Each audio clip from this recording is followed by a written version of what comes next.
You better be listening to Sleazoids or I must break you. Hello, I'm Albert Brooks. I've just completed a motion picture so exciting that the following announcement will be presented in 3D, so you can literally feel the excitement. Oh, if you happen to be in a theater that has no glasses, don't worry. You can share in the fun too. Simply turn to the person you're sitting next to and borrow a piece of red and blue cellophane. Then, put one over each eye, like this. With a click, with a shock, from a jingle, going up, with the light. Something's coming,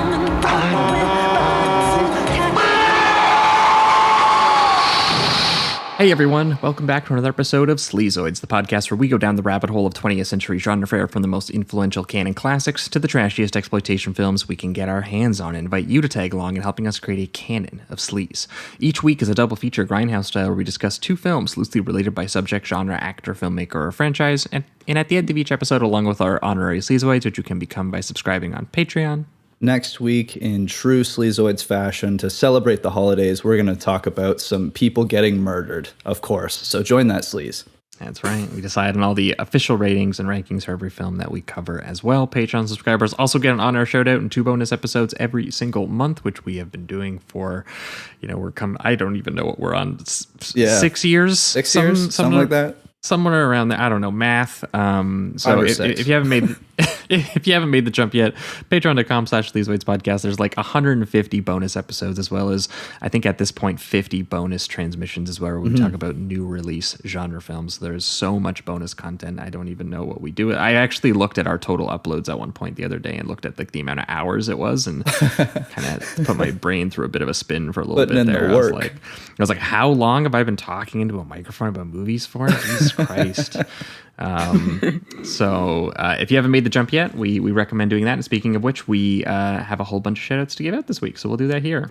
We have Fortias, who signed up at $5 a month. Victor Caro, Francizek, Jess, Calvin Vaughn, Mad Michael, LP Gartner, Noah S. McKinnon, Jared Brianes, Volj Tech Tulek, Colin, Daryl Bowen, Ethan Johnson, Quinn, Sam L., John Furry, and last but not least, Raymond Sison. Thanks so much to all of you folks. Hope you are enjoying those bonus episodes, and we appreciate the support. Yes, thank you very much. That is the one plug for the week. The other plug, as always, is Apple Podcasts and Spotify. If you are listening on either one of those platforms, and I can see the stats, I see you right now listening on both those platforms, give us a good old rating and review over there. It helps us climb the ranks and find new listeners, and we appreciate that support as well.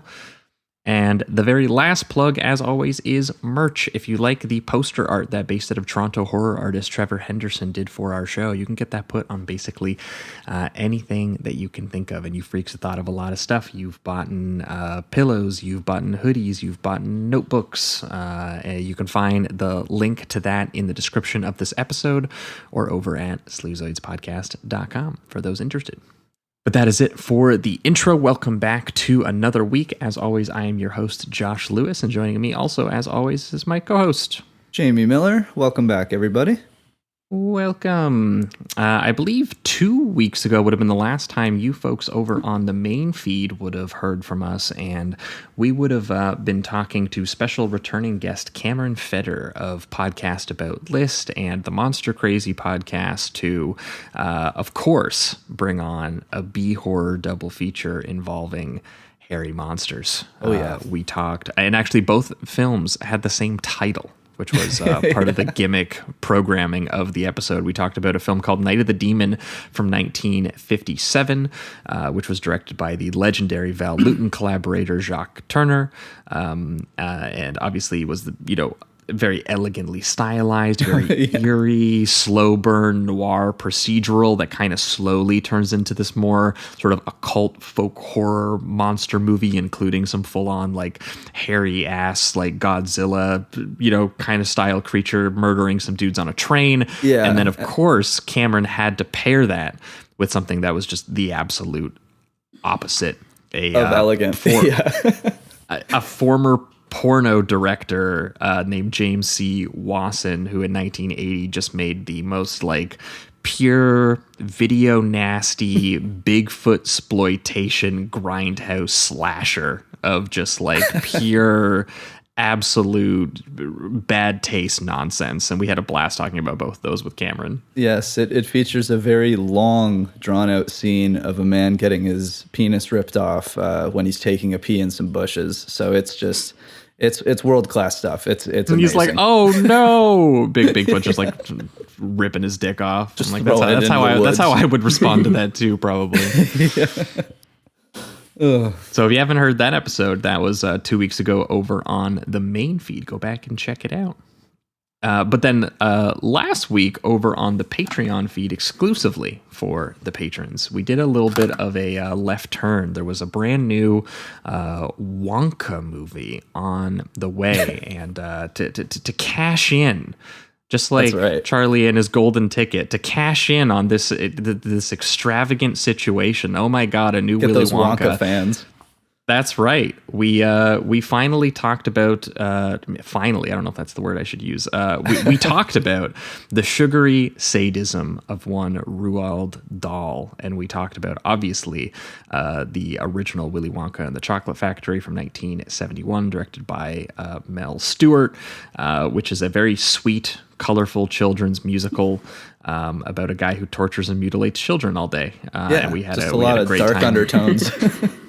That's right. We had a great time talking about that, and also another Dahl adaptation from 1996 that I was kind of excited to talk about because it's directed by short king legend Danny DeVito. Oh yeah, and is incredibly grotesque in terms of its visuals, and I definitely wanted to talk even more so than Willy Wonka is. So I was excited to get a chance to finally talk about all of the telekinetic revenge in his like sentimental version of Carrie that was Matilda from 1996. Yeah, I ever since that film, I can't look at chocolate cake the same. I will never eat. I mean, I'm not a big fan of chocolate, as some of the people might know on this show, but chocolate cake, never, that might be why. Never again. We kind of talked about it. We kind of did a little bit of therapy session with Jamie. We were like, did Matilda cause this? Did Matilda break you as a child? With chocolate. Yeah, I think so. Honestly. Yeah. So if you want to hear more about that was on last week's Patreon episode for anyone who's interested. But moving on to this week, we have a very special returning guest who hasn't been on the show for a little while, but last time he came on, he picked a very good double feature, and it was very memorable for us when we talked to him about it. So we knew that we were going to have him on again, and we are glad to finally do so today. Many of you will know him on Twitter under the name Sriracha Chau, and that guest is Michael Chau. Michael, how you doing? Good. Thanks so much for having me. Thanks for coming back. No problem. Yeah, thanks for coming back. It was nice to actually in between these two sessions that we've done actually meet you. We went out for Thai food in LA. Yeah, that was a blast. Good Thai food too. Yeah, I mean, you guys showed me the iconic spot Jitlada that I had not known about. It was just in a small, like kind of like strip mall looking area, and him and Eddie and Doc were all there, and they were like, and Rob was there, and they were like, trust me, it's worth standing outside this place in the rain for over an hour. And I was like, okay, but we did it, and it was great. That's awesome. You also saw the Long Goodbye apartment, did you not? Yes, while I was there, That's Eddie awesome. took me over to that. That was a blast. Yeah, LA trip, good vibes. Lots of movie magic going around in that city. And it was nice. It was nice to meet a bunch of the people that sometimes we only hear over the microphone as well and over the internet. So. But Michael, welcome back. Last time, obviously, we had you on. We were doing The King of Comedy and Perfect Blue, which was a really cool pairing I wouldn't have thought of just because I actually hadn't seen Perfect Blue until you brought it on, and ended up being a really cool pairing. So we knew we wanted to have you back, and obviously the guests choose the double features. So what two films have you brought with you this week, and why did you pair these two together? We are doing an Albert Brooks double feature. We are doing Real Life and Defending Your Life. Just a big fan of Albert Brooks, and I've always found him like just very charming. I like him. Definitely. It's very succinct and very well, and two, part of it was I went up to you and I was like, look, there's a couple things that I kind of wanted to find something that Michael really liked to talk about, and I kind of threw it your way. I was like, we've never talked about Albert Brooks on our show before, so if you ever his like documentary just came out. It's very true. With his pal Rob Reiner, he sat down and he defended his own life in front of everyone. And it's Albert Brooks. He's back in the news. He's an amazing comedian. He's definitely not someone we kind of inherently think about. I don't know if I call him a particularly sleazy guy. I think we joked last week that the sleaziest thing he's probably done is played the Jewish gangster in Drive, or just been involved in Taxi Driver. Maybe those are probably the two most sleazy things he's been involved with. But I did actually go on an Albert Brooks binge, I want to say in like 2020 or 2021 maybe, and I did most of his run from Real Life through Defending Your Life, including in everything in between. So as soon as Michael picked these two films, I was like, these are the two I threw Albert Brooks his way, and I was like, these are the two films I absolutely would have picked to pair together too. It's also easy, they both have life in their title, but it's also a cool pairing, just because like 1979, it's literally his debut film. It's when he first figured out how to translate his kind of postmodern sort of like cynical comic persona into a film, and by Defending Your Life in 1991, he was actually kind of shedding that a little bit and trying to bring it more into like a formulaic sort of Hollywood sort of like rom-com, while actually, not retaining most of what makes, him still, which is why I think it's going to be cool to kind of follow that trajectory of him, kind of in the punk comedy mode of I'm going to make you all cringe and maybe laugh uncomfortably to I'm going to kind of make you feel warm things and cry. And it's a very interesting arc that he went through as a filmmaker. Yeah, absolutely. It also seems like in Real Life, although it has plenty of it in Defending Your Life, but with Real Life, there's a lot of that self-deprecating humor, even with himself. I mean, he plays a very, charismatic, confident person, but a lot of the things he does is clearly just outlandish and weird and kind of, he's like kind of just an straight up like asshole sociopathic. Yeah, exactly. And then Defending Your Life, it's a little bit, and I guess it goes along with it becoming more of like a more mainstream kind of film, but it's a little bit more lighthearted in that sense. It's still very self-deprecating. He's still writing his character as someone that has kind of like cowardly attributes and stuff like that. Yeah, there's literally an Albert Brooks like fail compilation montage in the middle of the movie. Exactly. But I do like seeing that evolution, and I got to see some of the stuff in between. I'm very interested now. So.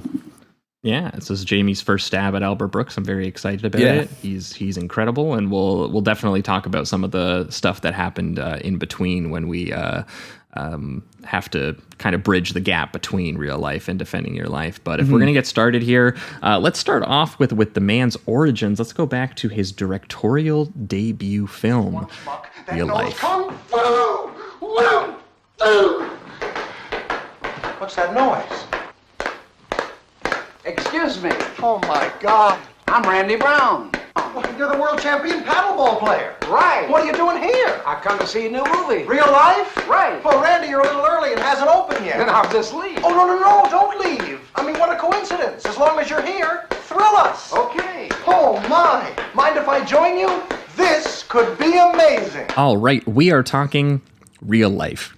The 1979 American satirical mockumentary-style comedy film written, directed, and starring Albert Brooks, co-written by his regular screenwriting collaborator Monica Johnson and actor Harry Shearer, who would eventually co-write This Is Spinal Tap with Albert Brooks's good buddy Rob Reiner, which this predates in terms of the mockumentary movies by 5 years, and co-starring alongside Brooks, Charles Grodin, Francis Lee McCain, and J.A. Preston, among others. But as I mentioned, this is our very first time talking about the American actor, comedian, and filmmaker, Mr. Albert Brooks, who has all of the amounts of life that are included in the titles of his films. He had a very interesting life. He was born to a 1930s singer and actress named Thelma Leeds, and a radio comedian named Harry Einstein, or Park Your Carcass, that some people might be familiar with. That is such a funny stage name to inhabit. But his two parents were both in the film industry and in the comedy industry in California. They both met while shooting a film called The New Faces of 1937 together, and they named the dude Albert Einstein. That's a lot of pressure there. Yeah, his dad is an incredible comedian, as you can already tell, and it resulted in him changing his name to Brooks to avoid the easy gag every time he was going to appear on or write for some sort of variety or talk show, which in the 1970s was his primary comedic outlet. He was on the Johnny Carson Show, the Tonight Show, Letterman, Ed Sullivan, Dean Martin, literally every variety show you can think of, he was probably on in some capacity. Have you seen any of his stand-up by any chance? I haven't myself. I didn't get a chance to actually see. Yeah, clips. I've seen quite a lot of clips of his variety show appearances. I haven't actually seen listen to one of the stand-up records. That's kind of what I have to do next. Yeah, I'd like to do that now. Yeah. See what kind of the talk show segments seeing, are I was gonna say the talk show segments are why? He was just trying it on on the talk show. Yes. These were not things he did at open mics or anything. Yeah. What I'd like to see is him do, just see what he extracts, I guess, from his stage show, if anything, that he applies to specifically, I guess, real life, just because it was his debut. Because I feel like a lot of comedians he absolutely tend to do that. Yeah. He absolutely does. Well, and the thing to know about his early career, a lot of this is kind of gone over a little bit in the Rob Reiner doc that came out recently for anyone who's interested, which I didn't think was a very good movie, but I like Albert Brooks, and the subject matter is good, and even just a clip show of Albert Brooks, it's good. It's just it's on a filmmaking level, it is kind of a glorified bonus feature on a Blu-ray, and a lot of weird guests Brian. What's his name? Brian Williams is a part of it, and Neil deGrasse Tyson and Jonah Hill, or just strange people they interviewed to talk about. Yeah, that's a weird one. These are not comedy people, other than Jonah Hill, I guess. Yeah, that is a strange. No, it was just strange people that they chose to interview. Filmmaking wise, not great, but as a basic primer or overview for Albert Brooks, and especially his early stuff, which I wasn't that familiar with, so I wanted to watch that, and then also go and look up some of the full clips that they showed throughout, because there's a lot of great clips, and it was very clear that, what made him special was that he did kind of grow up in a show business family where his dad would just kind of have legendary comedians and actors over for dinner. And I listened to the Maron podcast that he was on when the documentary dropped as well. And he told a story about making Eddie Cantor laugh when he was 5 years old. And that Carl Reiner was basically a surrogate father for him, and that all these guys on variety shows, they just kind of liked him, and that was how he was able to sometimes get his way into a guest spot where he would just bomb, and he would experiment, and he would figure things out, and it was why he was so confident by the time he eventually got to things like the Johnny Carson Show, where he finally was crafting his own meta sort of self-reflexive cringe comedy performance and persona that would define a lot of American comedy moving forward. If you like what Nathan Fielder does, for example, now with the documentary format and that kind of comedy, and you haven't seen any Brooks, then I would very highly recommend that you do. And I was going to actually say with Nathan For You, it definitely reminds me of even I guess his other show that he did, I think a year or two ago, the Rehearsal. Is very similar to this in a sense, where it's just a guy almost setting up a certain family life situation so that he can vicariously live through them in a way. It's he's reaching out because of his loneliness, but he's also got this. The way that Brooks does it, though, he has a lot more confidence. He's not as dweeby as Nathan Fielder kind of plays it. Brooks still has this like, the charisma, and he's just a very smooth talker the entire time. Yeah. Well, and that's what I liked about seeing some of his early stuff, like in the doc, like due to his upbringing, he very much approached every bit from the perspective of like kind of like what would make another professional comedian laugh. He had a kind of postmodern view of stage comedy. He was constantly highlighting the artificiality of it, or the relationship to the profession and to the audience, and was obviously willing to kind of caricature and do an ironic vision of himself, make himself narcissistic, make himself kind of pathetic or obnoxious or self-obsessed in the way that he kind of maybe felt show business or professional comedians kind of could be. And so he got a reputation as being like a sort of deconstructionist, like conceptual comedian. He was willing to be subversive and strange. He would do a comedy routine that you maybe had seen before, but he would find a way to make it strange, or to make it like not even have a punchline, which then kind of made it uncomfortable and which then made it funny. And so many of the like early talk show stuff that he did, that if you can find these clips for them, they're incredible. Like a mime routine that he did where he began like he was a very serious mime, taking the craft like incredibly, like this is my art. And then the second he started it, he started describing everything that he was doing with his mouth. He just went like motor mouth mode. He broke every rule because of how impressed he was with his own miming physicality. So there's a great clip of him doing that. There's another one where he's like an elephant trainer, but the whole bit is that there's no elephant because off stage the elephant got sick, and now he has to continue the show. He's like, I have to give you a show though, you understand. So he doesn't look like a dog. No, it's a frog. It's a frog. And he brings out, and he's like, so the frog will be the elephant, and you just have to like, you'll have to imagine that this is all being done with an elephant. And so funny. Oh, that's great. So if you're interested in any of that stuff, like the clips are really well organized into the movie, and seeing these very sort of like lo-fi, almost like improvised one-man shows that, comedy routines that he would do in front of like a national television audience that like at first like wasn't even, sure how to react. It's like, it's really incredible to watch. And he ended up positioning that into, doing stand-up, doing sort of comedy albums, doing a bunch of sort of like short films, and eventually being on the first ever season of SNL, where he is basically the guy responsible for the reason that SNL does sketch short films like at all. He was the one who got hired to do like, I think it was like 6 or 7 or maybe even 8 short films on the very first season in 1975. And he was just constantly like from LA shooting these little comedy shorts, and then they would play them on SNL.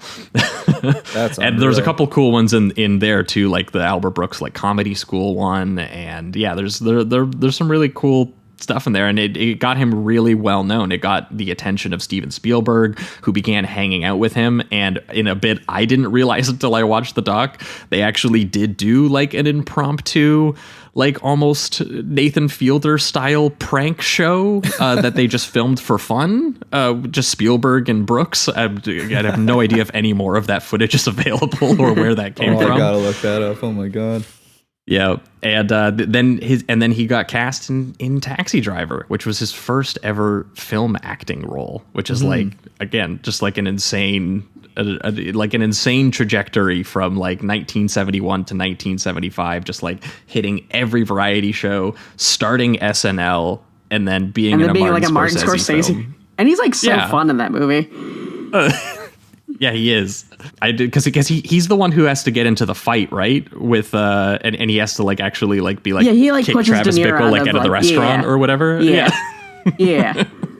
Very very fun performance. But yeah, so all of this clout kind of gave him enough contacts to get his directorial debut off the ground, Real Life, which was functionally a sort of quasi parody of the fly on the wall cinema verite PBS documentary series An American Family, which was this sort of like weekly 16 millimeter snapshot of this wealthy California nuclear family called the Louds, and which is, largely considered now to be the first example of what we now know as reality TV. And it became kind of controversial for depicting, kind of embedding itself in the family and showing this like what should be like a picture perfect family, but like maybe the parents are like on the verge of having a divorce. Maybe the kids are going through some real stuff that the kids would be going through in the 1970s. And I think Brooks uses the quote in the beginning of the film, but he said the reason that he was so inspired was both watching that and also seeing that like real academics and anthropologists and like scientists were calling that show as significant as the invention of the drama or the novel. Wow. And this was before reality TV like existed in the way that we know it now. And now we kind of realize that, like maybe they were sort of right, like, and now we like have it's so Love big Island. now. Thank you, That's Albert right. Brooks. It's just like the novel. It's just like Moby Dick, Survivor. But real life for anyone who hasn't seen it. It stars Brooks as this overeager, very obnoxious sort of documentary film producer. As who's himself. basically, functionally playing him, of an exaggerated version of himself, maybe, or maybe just himself. Maybe he is this crazy and narcissistic. Who knows?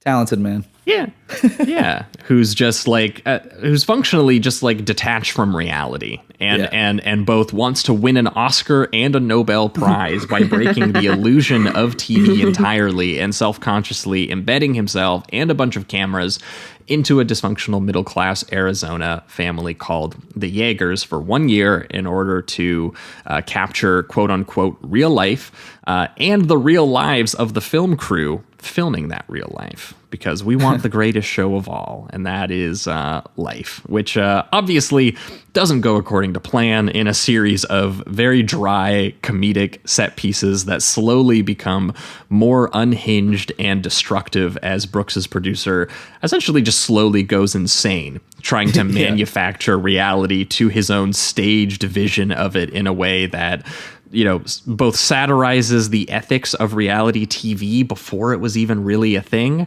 and also captures the sort of the heightened nature of show business and how that would, inherently kind of corrupt or destroy any reality that it might intend to depict. Yeah, and I also love the way that Brooks goes about, like, his attitude towards it. He's very open about kind of all these changes that are going to happen, but as things progressively get worse and more destructive, he's still very much like, no, this is great. This is actually kind of going according to the plan because life is spontaneous. All these changes would occur. So it's a film within a film within a film. It's totally fine. You can actively see him just kind of be totally delusional about what's going on in front of him. He's so pretentious about it. He's just like, no matter what, it can't be done wrong because it's what it is, Like, exactly. And I also like that they undermine him right away by, they introduce him as like this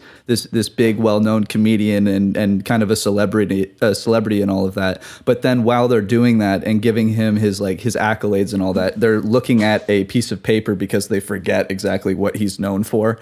And I like that. That's kind of how they introduce his character. But then once he gets up there, he's doing a whole musical number and saying how honest and trustworthy he is. Yeah, like it's so many. There's just so many like contrasts going on within his character right away that I love. That you're like, just trust me. Things are just come along for the ride.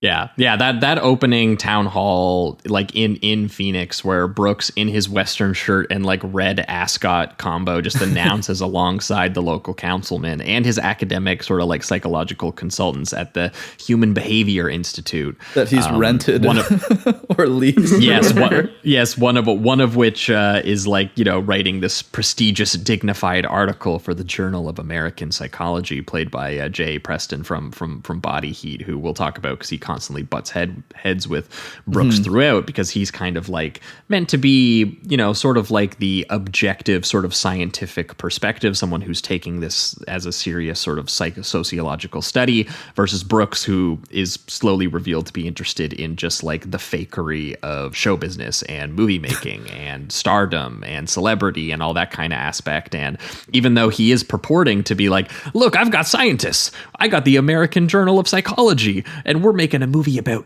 reality, the most hilarious comedy, the most gripping drama and suspense. It doesn't happen on the movie screen. It happens in my backyard and yours. He's just like flattering the entire community. They're clapping, they're patting themselves kind of on the back about it. And he's like, just be yourselves. Don't try to do anything special. Followed immediately by, as Jamie just said, breaking into like an old Hollywood, like chintzy big band musical routine, like a gesture that just instantly betrays any scientific integrity of this experiment, because for the actual showman huckster impulse that's driving this whole campaign, right? Yeah, it kind of reminds me of the kind of like the monorail song in that Simpsons episode where he's selling it to everybody, because he starts to change the lyrics, like it's all about how much that they should trust him, how honest he is, but at the same time praising the audience and the community that he's about to try to take advantage of. And so I love the like snake oil salesman kind of vibe that he's got going on. It's so entertaining. Yep. And then also the direction that he does in the scene directly after, where he's on the steps and he tells you about him wanting the Oscar and the Nobel Prize. When he's walking into the facility, he lingers a little longer than he should as he's going up the stairs, just to kind of create this kind of awkward moment. And it's just another thing that constantly, he's undermining again all of the things that you should trust in him, like that this is for science or whatever, something to be taken seriously. He has these extra little things in the edit that make it just almost seem amateurish, but in a funny way, like on purposely. He also just has an asshole attitude, I find, about the whole thing that makes you immediately like doubt that this is like anything but just like he's just so full of himself when he's getting up there and describing the setup of this is like a sort of like hosted, narrated broadcast of him, informing us of the ludicrous amount of money and testing that went into this idea for a film, for finding the perfect family that they were going to, immortalize. Which they just settle on because they like don't want a family from like Wisconsin because they don't want to be in Wisconsin. And all the scientists laughing is like the best part of that gag, where he was just like, look, I could lie to you. I could tell you that, we did 1 million tests and we had this really complicated sort of computer factor that went into, really decide what we were going to, which family of these two perfect ones we eventually got to that the computer calculated was the one. But it really just came down to the fact that, have you spent winter in Wisconsin? No. We're going to, my buddy Spielberg, he likes Arizona. We're going to Arizona. And it literally all of the scientists just laugh. That was the thing. I also love the way that he uses technology. I mean, one obvious and great example is the cameras that they use, and they're like, there's only been 4 out of 5 successfully made because of how high tech they are and expensive they are to make. And they're these like, basically they're almost these robot heads that the cameramen put on, and it makes it feel just so dystopian, like there is a robot following you around in your home and watching everything that you do. But just the way that he delivers it again is so enthusiastic and like, this is a wonderful thing, isn't it? And it's like a giant like robotic head that he's and he also describes it as like a digital camera, that it doesn't use film, that it just shoots on like computer chips, that then all of that information gets kind of translated after the fact. But yeah, he's like, look at all these crazy tests that we're doing on these families, look at all of this crazy equipment that we have, and we are really going to get to, the bottom of what life is, and we're really going to capture something truthful and something, meanwhile, that no one's ever really seen before. Meanwhile, he's denying the other families by giving them like auto-typed letters that seem personal, like sending them off or whatever. So I just like that it's constantly going back and forth between that. He's like some of the tests are hilarious too. I like the one where he does the driving test with each father in the family just to see how safe are the cameramen going to be driving around in the car with this dad for like a year. Like that's one of the main tests that they do. The guy that just like drives like right through all the cones. Yeah. And he was like, what garage? You know, you're supposed to drive through the fake garage marked by the cones. He was like, oh, okay. I also love his line that I can afford the luxury of honesty when he's honest enough to be an asshole in the moments where he can just kind of say whatever he wants to people or direct them in a certain way.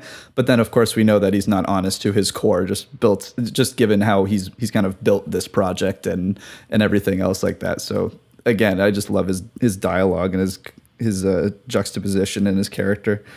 Yeah, he's really honest, but he loves indulging in how much of like an asshole he's being about being honest, which he does through so many of the great little staging gags that he does. Like one of the best ones is one of the first subtle ones we see, and that kind of captures Brooks's whole thing, is when the crew that he's hired is like setting up like his home that he's going to live in across from the family house while the family is off on vacation for, you know, before they return home on the plane and when they're going to start the actual year of filming the entire family. And they're just setting up like the games room for him. You just watch them set up and build an entire ping pong table, and then he just smugly walks in. He goes, "This is great. Now, can you move it outside?" And then you just see like the look, the pause on the workers' faces as they just a perfect cut away from them being like, you know, enough to know that would have pissed them seriously? Off, but not enough to see the conflict and make him look incredibly bad. You just have to move on from it. And then the crew just like ends up at like a travel lodge that we find out. Yeah, like that's really funny too when like the family actually does land and they arrive at the house and there's this whole like the nameless crew is all there, they're all applauding them, and he literally introduces them all one by one, but not by name, by their job title. Right. And he's like, you know, this guy's the gaffer, this guy's the AD, here's this. And he goes through an entire line of people introducing the family to the crew they're about to be embedded with, and then he immediately dismisses them all. He's like, so, you know, these are the people that aren't really needed for our specific production, but the union made us hire them anyway, so now they're going to go just live in the community for the next year. Oh, it's so funny. And then because all he needs is the robotic cameramen guys, which Jamie, you are right, is like some of the best stuff. Is just like, it's just the image of it is so funny. They automatically become, you know, just like, they don't look like people anymore. They look like walking robots or androids or something. But also in like bell-bottom jeans, just like athletically running around various mundane situations. Like I literally laughed every single time one of these like robot camera head guys just like wanders into frame. You know, you're like, oh right, these guys, these are the cameras. Yeah, and that's the thing. That's what you're looking through the entire time too. And what I like is that a lot of the stuff, I mean, not all the time, there's some moments where they're just looking right into the camera and that's kind of the effect, but a lot of the time when they're just doing normal dialogue scenes, you can kind of see and spot certain family members just kind of glance at the camera every once in a while, but very awkwardly, like they just don't know what to do, and they're like reminded that it's there as they're having the conversation, but they never speak about it. There's a lot of great moments like that. Yeah, and Charles Grodin is one of my like the best at doing that kind of stuff, because Brooks cast him because I guess you saw him in a show called Candid Camera in the early 70s, which was like an early example of like a hidden camera prank show where he had to kind of like pretend to be aware, like playing to the camera and aware of it, but like as if he was, you know, in a realistic, like authentic situation. Right. So he kind of knew that Grodin could already do that, and Grodin obviously should be known for most people for Elaine May's The Heartbreak Kid as well, where he is just like just an incredible performance that it is very Brooksian. Like that character belongs in an Albert Brooks movie. So Grodin being involved with him. He's just like a perfect like actor that's like trying to like maintain like a sense of normalcy despite like not having, like he's almost on the verge of like a breakdown. Yeah. Some of my favorite moments with him, and not just like when he's just talking normally and kind of subtly looking at the camera. But the moments where he's trying to convince, he feels that he's trying to convince his family or himself of these facts, but he always says it to the camera. That's when he actually does say it to the camera. And so you realize that he's just trying to convince the audience that he knows is watching him that his family isn't as dysfunctional as they so clearly come off as. Oh yeah, he's so good at like, you know, like trying to appear like he's not self-consciously paying attention to and mugging for the cameras, but like he obviously is through the entire film. And it's so great because obviously we already have the reverse side of this, which is that like these cameramen are obviously intrusive and unnatural and generating a kind of form of artificiality and nervousness in the subjects from day one, which is something that, you know, Brooks kind of blinds himself to, and which he, you know, slowly has to kind of uncover throughout the film as the scientists start to refer to it as like, you're not capturing reality, you're altering it, you're falsifying it through the situation that you've put this family in. And some of the first examples we really feel of that are in Grodin's performance, like just the first scene of them, you know, having that tense, awkward supper in front of the cameras, and that interaction where Grodin as the dad is confronting his just like clearly miserable wife about her IUD, and he's like, honey, do you think it's safe to be eating with your heating pad on your lap, you know, trying to pretend to be like caring about her but also kind of annoyed at, you know, that she's not displaying herself in a way that's like, you know, sort of attractive to the camera, I guess, or it makes their family look strange. And she's like, you know, I have cramps, I'm bleeding profusely, and I want to vomit on the table. and it's just followed by Charles Grodin's like incredibly phony laugh, and what I can only describe as like talk show hand gestures in front of the camera that he's doing, as you know, as if he's trying to be like, oh, like my wife is ribbing me, she's doing a bit, I'm really in on this, and everyone's just like, what the fuck are you doing? That's like not like that's what someone would do in like a comedy routine. Another great moment in that whole exchange is when she says something like you wanted me to get it because you didn't want any more mouths to feed. And he kind of like, again, looks at the camera and he's just like, I didn't say that. But again, with this kind of fake laugh, he's got this head tilt. He also, again, he kind of uses his hands in the same way where it feels like, there isn't, again, he's just aware of an audience. And there is that thing where it's like when he said that, which he probably did say that, you know, he never had any knowledge that this was going to go out to national television as well. So now he's just like in this moment of realizing how awful that truly is, to the point where he's even ashamed, but he can't say it, you know, live. Well, yeah, instantly everyone goes, you know, your main guy who you're going to spend a year filming, he's kind of coming off unsympathetic. And like, you know, his wife, Jeanette, played by Frances Lee McCain, clearly is not having a great experience with him, and she obviously is not enjoying this, you know, this thing that they've agreed to, and she's like, you know, immediately, you know, angry about the presence of the cameras and Grodin's sort of like fame and sort of financial aspirations with their lives, and wants some alone time for the first weekend. And I love when she gets into the car to be like, I'm leaving for the weekend, and you just see Brooks and all the cameramen literally sprinting out of the neighboring house across the street, being like, can we put a camera in the back of the car with you? Also, can you take the smaller car, because we kind of wanted the station wagon for like the ride to work that we were going to take, and you know, we can fit the camera guys easier in there, right? Which is stuff. Actively manipulating the entire reality of the situation, and not to mention you get the image of, you know, two other camera guys with the camera heads just running across the street looking like the androids they do. And then he has her, like you said, switch the car. So that's another thing that he's kind of, you know, changing the reality or manipulating what is actually supposed to happen. Even interacting with her. He's obviously just not capturing natural life, like in any capacity. Like Grodin just uncomfortably narrating. He's like, I guess I'm I'm gonna make some eggs now, you know. And then like, dude, you wouldn't do that. yeah, and it's after too. He kind of yells at his daughter because she's acting like his long lost lover, because she's getting into the whole performance aspect of having the cameras on her and all of that, and they have a little fight, and then again he realizes that he raised his voice, said something he probably shouldn't have, looks at the camera, realizes every single thing is being recorded, and then awkwardly like breaks his stove and tries to make eggs. It's hilarious. But then also with back to Albert and the driveway, him even interacting with the wife, whether it be, you know, switching the car or asking to get a cameraman inside, anything like that, automatically destroys the entire facade of you know, the whole reality show thing.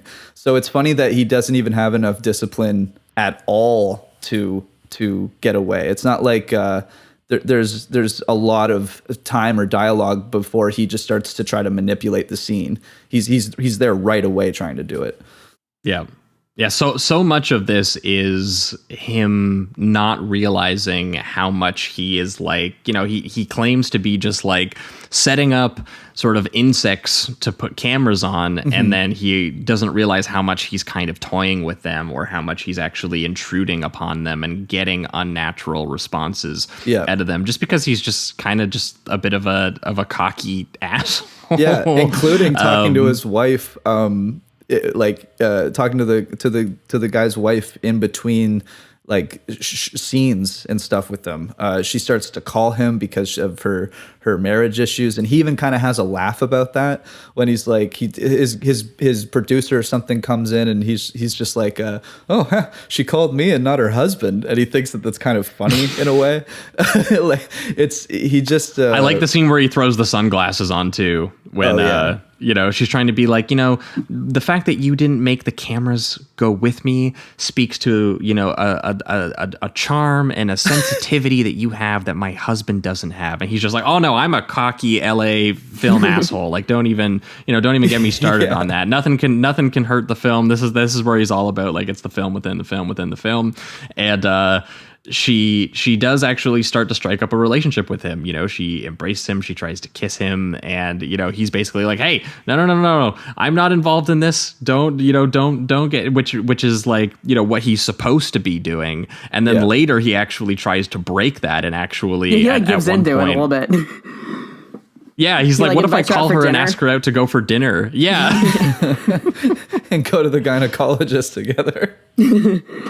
Yes, that's a great, which is a funny scene. Oh my god, that's a great scene. All of because the fact that she kind of invites him to come to the gynecologist, because it would be kind of like, you know, it's a real moment that, you know, the wife has to do this, and it's something that a real woman would go and do. So why don't you experience this with me? And when he goes in and he's like, okay, we're going to go in and we're going to film this appointment. And the doctor is the one who's like, no, you can't come in here and film this. He's covering his face. And I was cleared. That's my favorite line that he comes out with. Yeah, because he's like, I had a bad experience with the 60 Minutes people. And he's just like, oh, dude, we're not 60 Minutes. We're not here to film you. We're just here to film her. Like, what, you know, I'll give you cash. You know, my one camera guy is going to get an abortion. My other camera guy is going to get a checkup. And he's giving him all this cash to be like, look, let us in and we'll pay you for all of this. And it builds to the punchline of when the doctor finally does go, $500 is a lot of money. I might actually let you film me now. And it instantly recognizes him from the stupid, like, tabloid, you know, like Mike Wallace expose that he would have watched of him. And he was like, dude, you're the baby broker. You're that guy who got caught like selling underground babies on auctions or something. That's, dude, I actually forgot that they outright said what he did at the end, because my favorite part of that scene is when he just comes out covering his face and all you hear him say is, I was cleared. And there's no context to any of it or anything like that. Yeah. But yeah, that scene is fantastic. Just joke after joke after joke in that office. It's so funny. I mean, so many of the sequences of the sort of, because I mean, after a while, you know, a lot of this is the sort of like a deadpan comedy of sort of like middle class manners kind of gone wrong or kind of gone absurd because of the way that he sort of twisted this family unit in unnatural directions and kind of put a magnifying glass on them in a way that's making them feel awkward and strange. Yeah, they kind of do everything from like montages of them not really talking to one another, kind of just going through a very boring routine. Eventually, when things are going a little bit better, they have a nice montage of the family spending time with each other.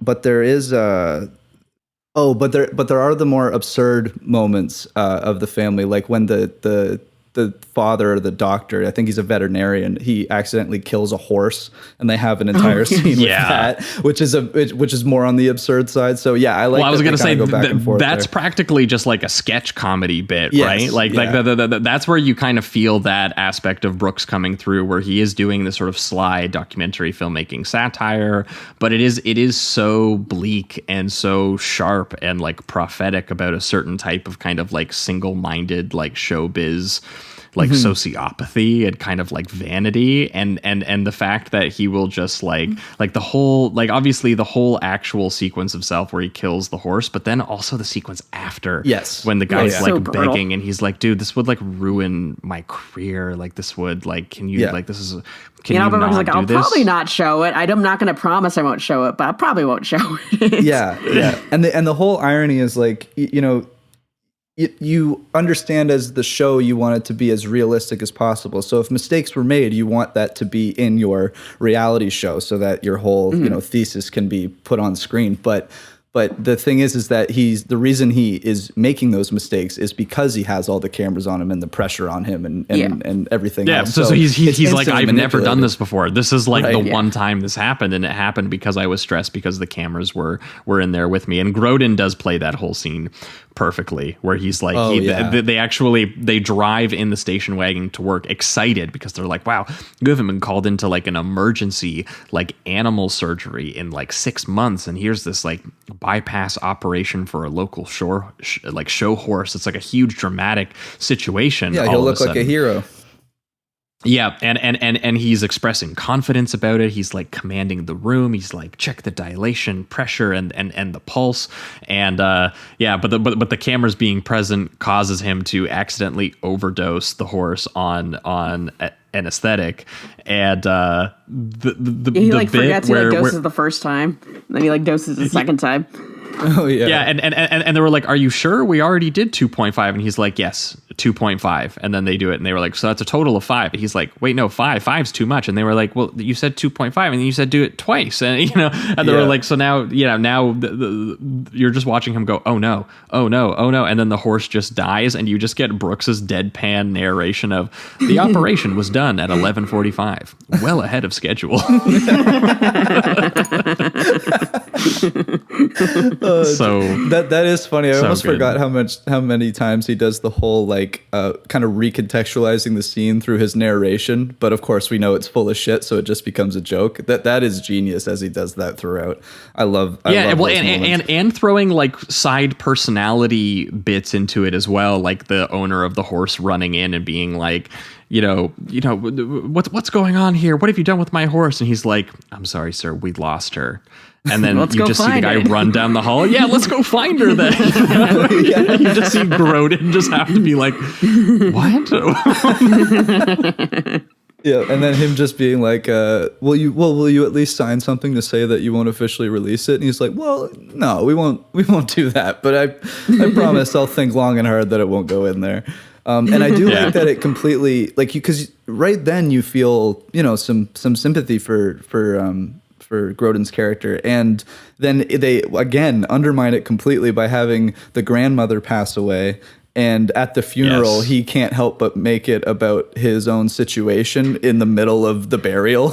Yeah, they're literally doing like the final rites and burial, and he's just like, man, they're gonna include this footage of me killing a horse. Like, I've never killed an animal of that size. Just like the funniest line. Of that size. Yeah. Yeah, and I do kind of think his comeback is kind of funny, although again very dickish. Where the wife is just kind of like, "Is this really the time?" And he's like, "I think this is definitely the place to have this conversation, just on the worst possible, saddest day." You just get Brooks' narration too, and then we entered one of the most depressing periods I had experienced since early childhood, where he just had to film a grief-stricken family who was just like day after day, just completely lifeless and unanimated. My favorite gag of which is Grodin being unable to light his barbecue with like a dozen matches, and there's just the whole family silently watching him unable to light the barbecue until he just gives up. You can't be a real man like that barbecue.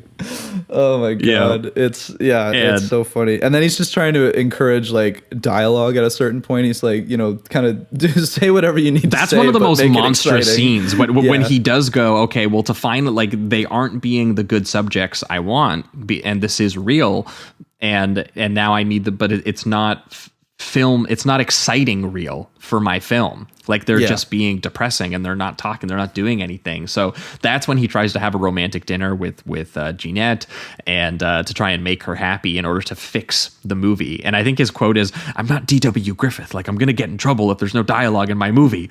And she says like she wants to make it work with the family and give him better material, but they are genuinely unhappy, and they are like feeling like they're going to have a nervous breakdown. Like you're getting what you wanted, if anything, which is hilarious that he's again just trying to manipulate it into something else. Well, like, and when they try to genuinely tell him that this is our real feelings, this is real, this is all real, and he goes and he is sitting in their fucking living room in a full clown outfit, just obnoxiously eating on their couch, telling them that, look, you guys will feel better if you just externalize these feelings that you're having. And it doesn't matter that it's going to make it more exciting for my camera as well. I just want what's best for you guys. You have to understand, in a full clown outfit, like he's so ridiculous. And again too, he contradicts himself in this, just moment after moment where he says something like, it's like he's trying to calm them down. So he's like, "So there's been a couple of deaths. So what?" That kind of thing, just kind of brushing it to the side. And then they start to say like how upset they've been and how they've been crying and all of that. And he's like, "Oh, I cried too just last night." And they're like, "Well, what'd you cry about?" And he's like, I don't remember. And it's just like how detached he is. It's like he's again, it kind of goes through that, him living vicariously through them a little bit, where he feels so detached from like a real human interaction, that at one point maybe he did authentically cry that night, but he just doesn't even really understand why. He just has no understanding of what it means to be kind of human, and it's very funny to watch. Yeah. Well, and that's when it starts to actually become a problem with like the actual film crew. Like he starts having meetings with the execs and actually viewing the footage. I do love the Hollywood money guy who just the entire time is like doesn't understand his He's like nobody wants to watch this. You're making the news. Yeah, he's like, "Can we get a Nichols? Can we get a Redford involved? Where the hell is Paul Newman? What's he up to these days?" And he was like, he doesn't understand the movie that they're making at all. And the scientists don't like it. Like Ted Cleary hates it. Yes. Yeah, like the scientists are expressing concern, like all the concerns that we've been bringing up, that they are changing this family for the worse by their filming habits and like Grodin's like literally changing the way he holds a coffee cup. Yes. and I like too that with that they're still doing these kind of like ridiculous tests where they're trying to measure if it was hot enough to actually change hands, and that's the reason he's changing hands, not because they're manipulating his brain structure or something like that. It just gets so strange the way that they're going about the experiments. Well, and Brooks has such a good a sense of like wit and wordplay to him as well. I like the bit when Cleary, played by Jay Preston, who's like the sort of dignified scientist who actually took this experiment at face value and wanted to, actually was interested in artistically the sort of thesis of what Brooks pitched, but now sees that that's not actually what he was interested in all of his actual methodology. And he says, "Look, we need to get them out of the house, allow this family time to, have some privacy and so that they aren't calculating every little inch of their face and their reaction and things that they do, so that they don't wake up and just feel like they're on a movie set all the time. We're talking about people, not wallpaper. And Brooks just goes, did you know you spend 80% of your life looking at wallpaper? I brought that wallpaper in from Los Angeles, do you understand? And he's like, that's not what I'm talking about. He's like, I'm talking about, like, I'm fundamentally opposed to the unethical approach to this experiment. And Brooks just has like no concept of what he's talking about, because the guy was only ever brought on as like window dressing for look how serious my project is. And the fact that he actually has to listen to this guy kind of pisses him off. And he's just like, and he's like, but we're kind of alike. That's why we get into these debates. I think you'd be surprised how much alike we are. Just J.A. Preston's delivery of, I'd be more than surprised, I'd be suicidal, like, and then he just quits. Feels like very like proto, like Ricky Gervais a little bit. Yeah, definitely.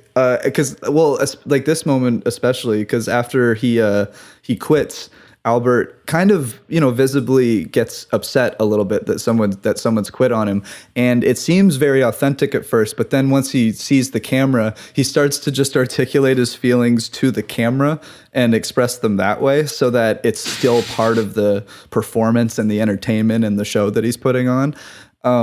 It's just another thing where he almost reaches it a little bit of like authentic emotion, and then just has to turn it into his show. Yeah, Brooks being like, I was upset by Dr. Cleary's sudden departure, but it turned out to be a blessing. And, now we didn't have the pressure of the American Journal that was too much on everyone. And that was what was harming the project. And he says after he leaves in the same shot. Like, it's not like a narration after, and it's going over some next scene or something. It's as the doctor is leaving the room, he's saying these things. He's like, it was the scientists that were holding this experiment back. The family's coming out of their shell. And he's like, and by the middle of February, my filmmaking dream had come true. He had a happy family, the beautiful city, and as he puts it, the chance to show the French what a montage is all about. And he literally, just a great slow motion montage of like the family going to the mall, the zoo, playing board games, going bowling, eating ice cream, just enjoying life in a very lyrical sort of slow motion images of this, just this like perfect family, one of which is a shot of them like looking at like tortoises in an enclosure, replicating how like we're watching them a little bit as well as sort of these, just like these animals. One of my favorites is the double bike, and on the back there's someone with the camera on their head. That one just made me laugh so hard. Yeah, because even as much as he thinks he's capturing it, there's something that's so wrong about this whole thing, and it does end up kind of blowing up in his face when Cleary writes a book using all of his notes from the Brooks method, and it does an expose on what it is that they're doing, and he literally uses the words mind control and psychological rape. Yep, and that they are prisoners of war under the thumb of a dangerous, like, paranoid weirdo, essentially. One of my favorites is when the newscaster shows up to the family house. Great scene. And one of the first things they say is like, "Hey, could we get in there and start filming, you guys?" And Grodin just looks at the camera and he's like, "We're already doing that. Like, come on." Yeah. Like, how many? Well, yeah, and one of my favorite bits is they start getting hounded by like news crews as like, sort of like paparazzi, just attacking the family regularly. Mm-hmm. And but the one where the reporter comes into their house and he basically goes like, "Look, you guys are filming the Yeager family having breakfast. It's part of your film. Totally understand. Shoot that scene. But when you're done shooting that scene, could you restage it and have them eat breakfast again so we can film your TV crew like filming the family, and like we could get in there?" And he was just like, "You're trespassing on a movie set." He's like, "This is a news story." He's like, "No, it's a movie and it's copyrighted." He's like, "How can you copyright life?" He's getting into like almost getting into like a fist fight with a news broadcaster for having the same instincts that he does of trying to get in on the story and be part of the project and get his camera in his face. And it immediately upsets him and changes his behavior to have a camera shoved in his face. And my favorite part part of this whole thing is just him running over in his house coat in a panic. Just him being in the house coat the whole time is just showing like just how dysfunctional this project has gotten to the point, and kind of it shows that he's in a desperate situation, that he had to run over and try to, again, further manipulate the whole scene so that things happen the way that he wants them to. But he's just in he's just scramble brained at this point, kind of. And another part that I love is as he's in the house coat, just screaming at these guys over and over again as they leave in their car. After everything calms down, he's just kind of like, all right, I'm going to have a good breakfast. I'm going to go take a shower. And then just walks over to his house again, all calm, as if none of that just happened in the front yard. It's such a great scene.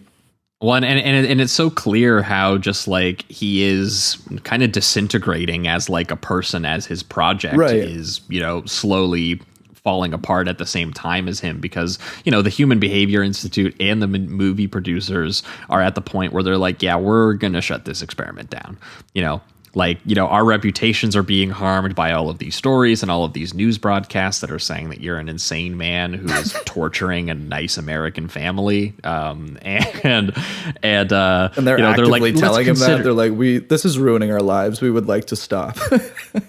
Well, that's what's funny too, is that all of the money people are like, well, let's consider the family for a moment. Like, they are close to complete personality disintegration, and he's immediately like, this is all bullshit. We don't need you. Whatever. Like, the family kind of like they disagree with you, and he's also yelling about like Mickey Mouse, like urine cup tests, which is just a funny line to be yelling about. Yeah.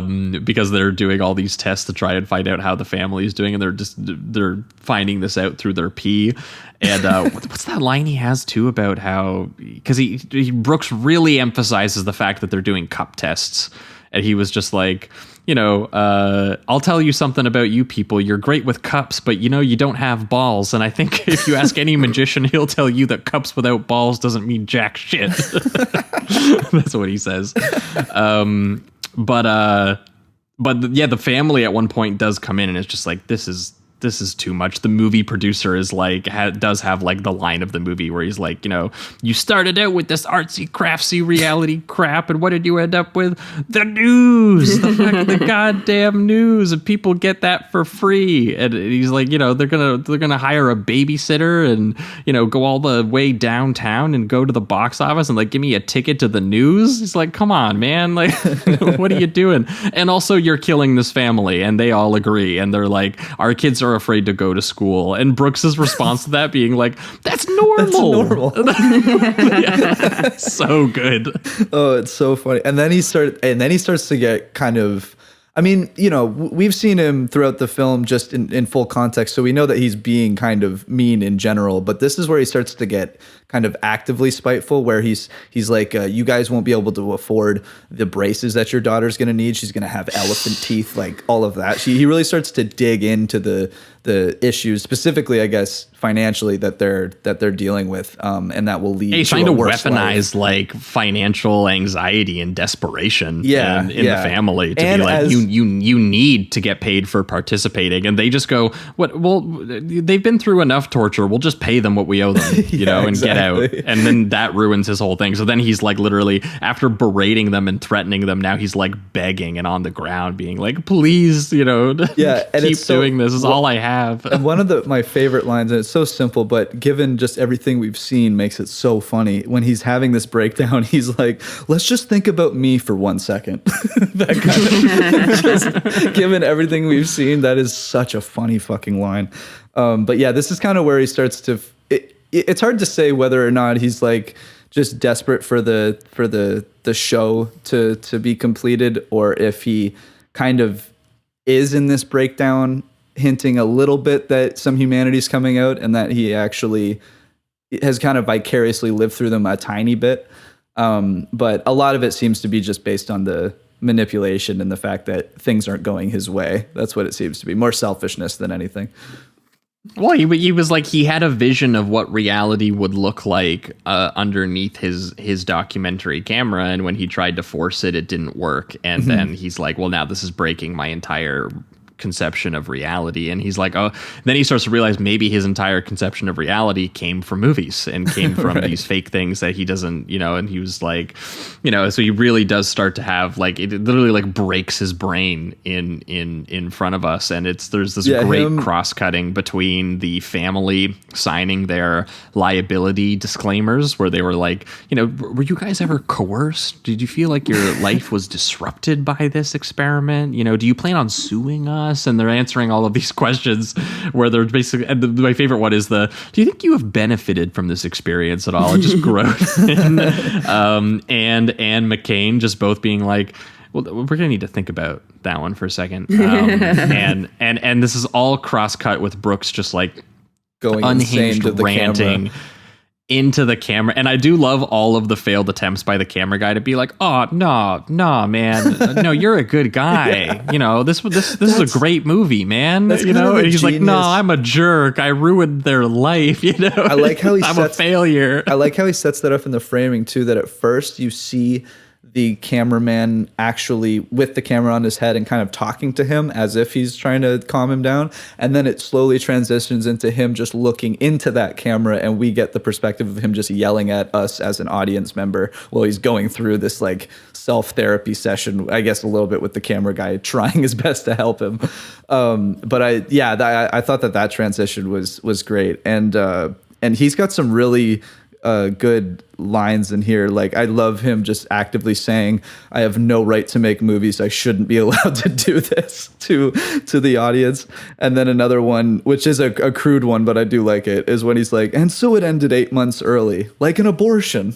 And I was like, oh my God. Yeah, he says that, but then, but it's funny because it like the contradiction of it and the way that like line to line, you can see him swaying back and forth on the argument, because when he originally says that, he's trying to argue it is a good movie. There's animals, there's kids, sunny days, so it ended 8 months early. That is what makes him think that it's like an abortion. And then he goes, oh, I'm making an abortion. Oh. He follows that metaphor to its logical conclusion, and then he's like, oh no. And now I was going to have a year. I was going to end on New Year's, and everyone was going to leave the theater smiling and going home thinking about new beginnings, and now there's no ending, and audiences don't like real. They like fake. They crave fake. Reality sucks. And then so that he starts literally trying to list out, what are the biggest movies? How do I make this movie still a hit? Star Wars, Jaws, Gone with the Wind. He's trying to figure out how he can make his movie more like these movies, which he eventually does by recreating the ending of Gone with the Wind by burning down, literally burning down the Yeager family home like it's the city of Atlanta, and just like completely detaching himself from reality. And literally saying I'm mentally ill. Just it's an incredible piece of filmmaking as the romantic, rousing music like starts to swell as there's just an insane Albert Brooks lighting a family's house on fire, nearly killing everyone inside, and everyone is screaming, and he's going, it's beautiful, it's the greatest ending anyone has ever seen, human pathos, tragedy, and it's real. He's like freaking out, like, and him watching in a clown suit, just a perfect little addition there. I also love the fact that the camera guy, his entire his helmet gets like completely filled up with smoke, and he can't see, and he's coughing. He's nearly killing the camera guy, and he literally picks him up like he's saving him, like a cat from like a burning building. And the guy is like, I can't even capture this. I can't even focus the camera right now because you're like choking me to death with the smoke. Oh my God. Man, burns that fucking house down. The family and him and the crew just watch the house burn, and then they hear the sirens coming from the distance, probably coming to arrest this man who just tried to kill everyone. As he laughs and enjoys his masterwork. Yeah, and then they have a funny little crawl too, where it's like they rebuilt the house with tennis court Like a to tennis make up court, for yeah. what happened. And a great detail is like it tells the historians to call this number if they need documentation to know whether or not this was like an actual good representation of humanity and life or something like that. And apparently, it's like very funny. Dr. Cleary like got ill. Yeah, they also say, Yep. yeah, Dr. Cleary got mysteriously sick and no one bought his book because he's a loser, by the way. You know? And this was written by Albert Brooks. Yeah. Yeah. And meanwhile, historians are still arguing over whether this film actually did do any benefit for the capturing of reality. And if you want to write that article, call us. yeah. Oh, So God. it's great. so good. It's like Brooks is so good at like skewering himself, but also indulging in clearly all of the things that he's actually interested in, and also, you know, just fitting a great visual gag in there when he wants to. You know, like Yeah. it's just the whole thing is wonderful. And if we're pivoting towards the reductive rating round, this one is honestly kind of close to the 5 for me. I'm going to go with the Nice. Jamie 4 for now. It's my second watch. I watched it. I can't remember if I watched this year or maybe just last year for the first time, but having gone through more of the Brooks, I am kind of coming around to this one and Modern Romance probably being my 2 favorites that I've seen so far.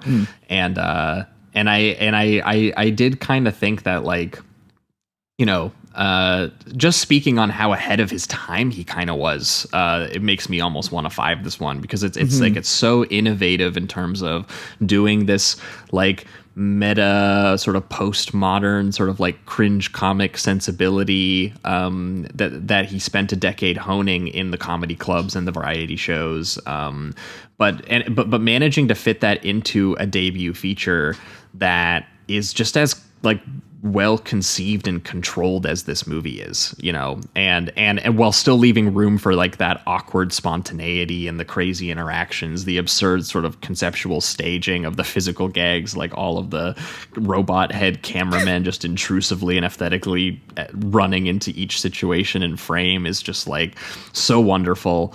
And yeah, and again, how egoless he is willing to be on screen, in the sense that he's willing to play a completely egotistical character. That's supposed to be himself.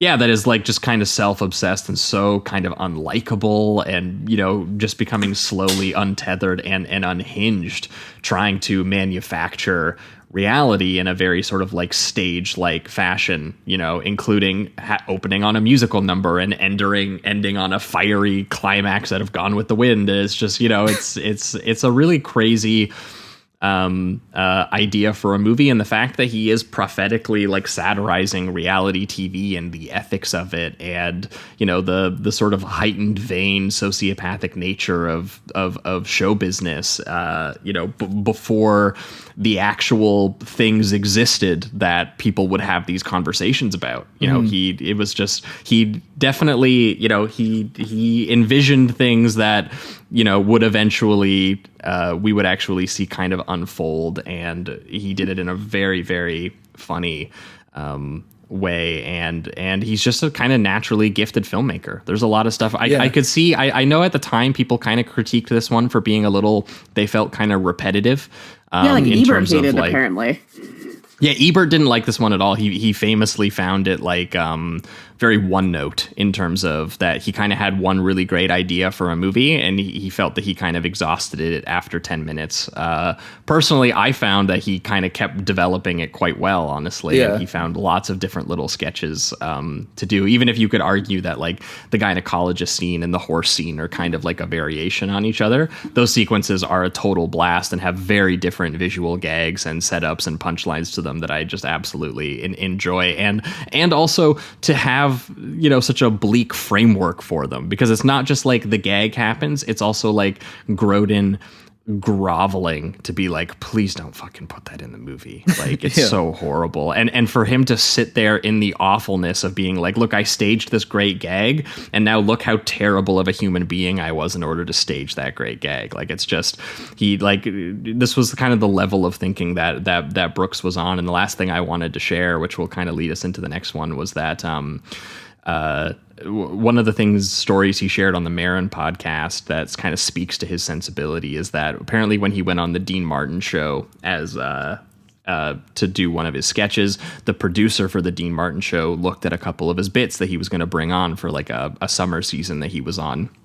And he literally watched all of his bits, like his ventriloquist dummy bit and a couple other ones. And he was like, look, you're up here, as in like you're doing these very highbrow meta, sort of concepts for comedy routines. And the audience, they're a little bit down here, like they're not going to understand what it is that you're doing and why it's funny. And he's like, I get it. I think it's funny. But he's like, you're going to have a lot of trouble if this is what you find funny and what you think is going to get you success and sell movie tickets. And Brooks, apparently his only response was, this is all that I think is funny. I don't think anything else is funny. And so that's why I do it. And the fact that this movie is and exactly what it wants to be, and yes, it's uncomfortable, and yes, it's bleak, and maybe sometimes more than it even is funny. The fact that he got divisive responses because it's just truly who he was as a person and a comedian, I think speaks to its good qualities and is not something, not a flaw in the movie. Yeah. No, I totally agree. I'm also going to give it a 4 for now. But I just need to dive into more Albert Brooks. This is, fantastic. I instantly was thinking of, just as the modern comparisons, like Nathan Fielder, which I'm a huge fan of. Love Nathan For You, love The Rehearsal. So to see something like that being done 40, 50 years ago is pretty incredible. Albert Brooks was definitely ahead of his time with this stuff. And just the commentary on reality television in general, all of it is still so relevant today. It's kind of insane that this has become something that's kind of timeless in a way. So I think that's very, very impressive. And I love his willingness, like you said, to be kind of the bad guy the whole time, especially for a directorial debut. I think that's really ballsy. And to do something meta right away is also pretty cool and kind of to introduce yourself, that way. Yeah, exactly. I'm just going to deconstruct. That is who I am. So I think that's really cool. And he does have a lot of commentary, just a variety of it, while still staying true to this kind of egotistical character. Like he's going between family and the industry itself. Like his relationship to him as an artist, the performance, the relationship to the audience, the kind of stuff with the relationship to the audience reminds me a little, and performance, I guess, reminds me a little bit too of Bo Burnham.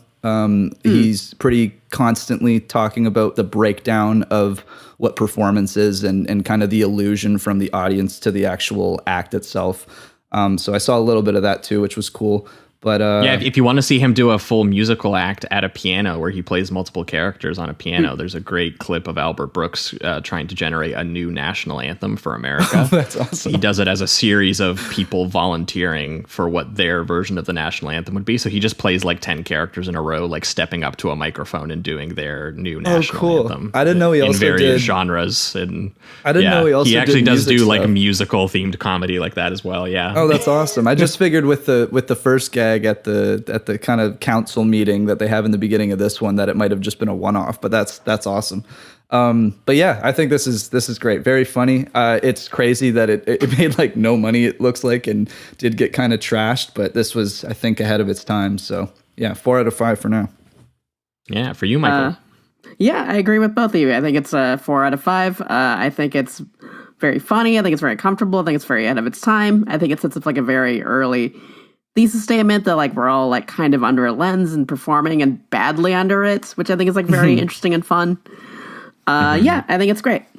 Real life. Check it out if you haven't seen it. But that is going to wrap it up for Real Life here, and we're going to be right back, and we're going to be talking about Defending Your Life from 1991. Just a decade and a bit later. Stick around. By Albert Brooks. So I'm on trial for being afraid. Well, first of all, I don't like to fall into trials. Second of all, yes. If you see one movie before you die, I love you. I love you. this is damn exciting stuff. See Defending your life. Most people love it. Some it makes nauseous. Don't worry about it.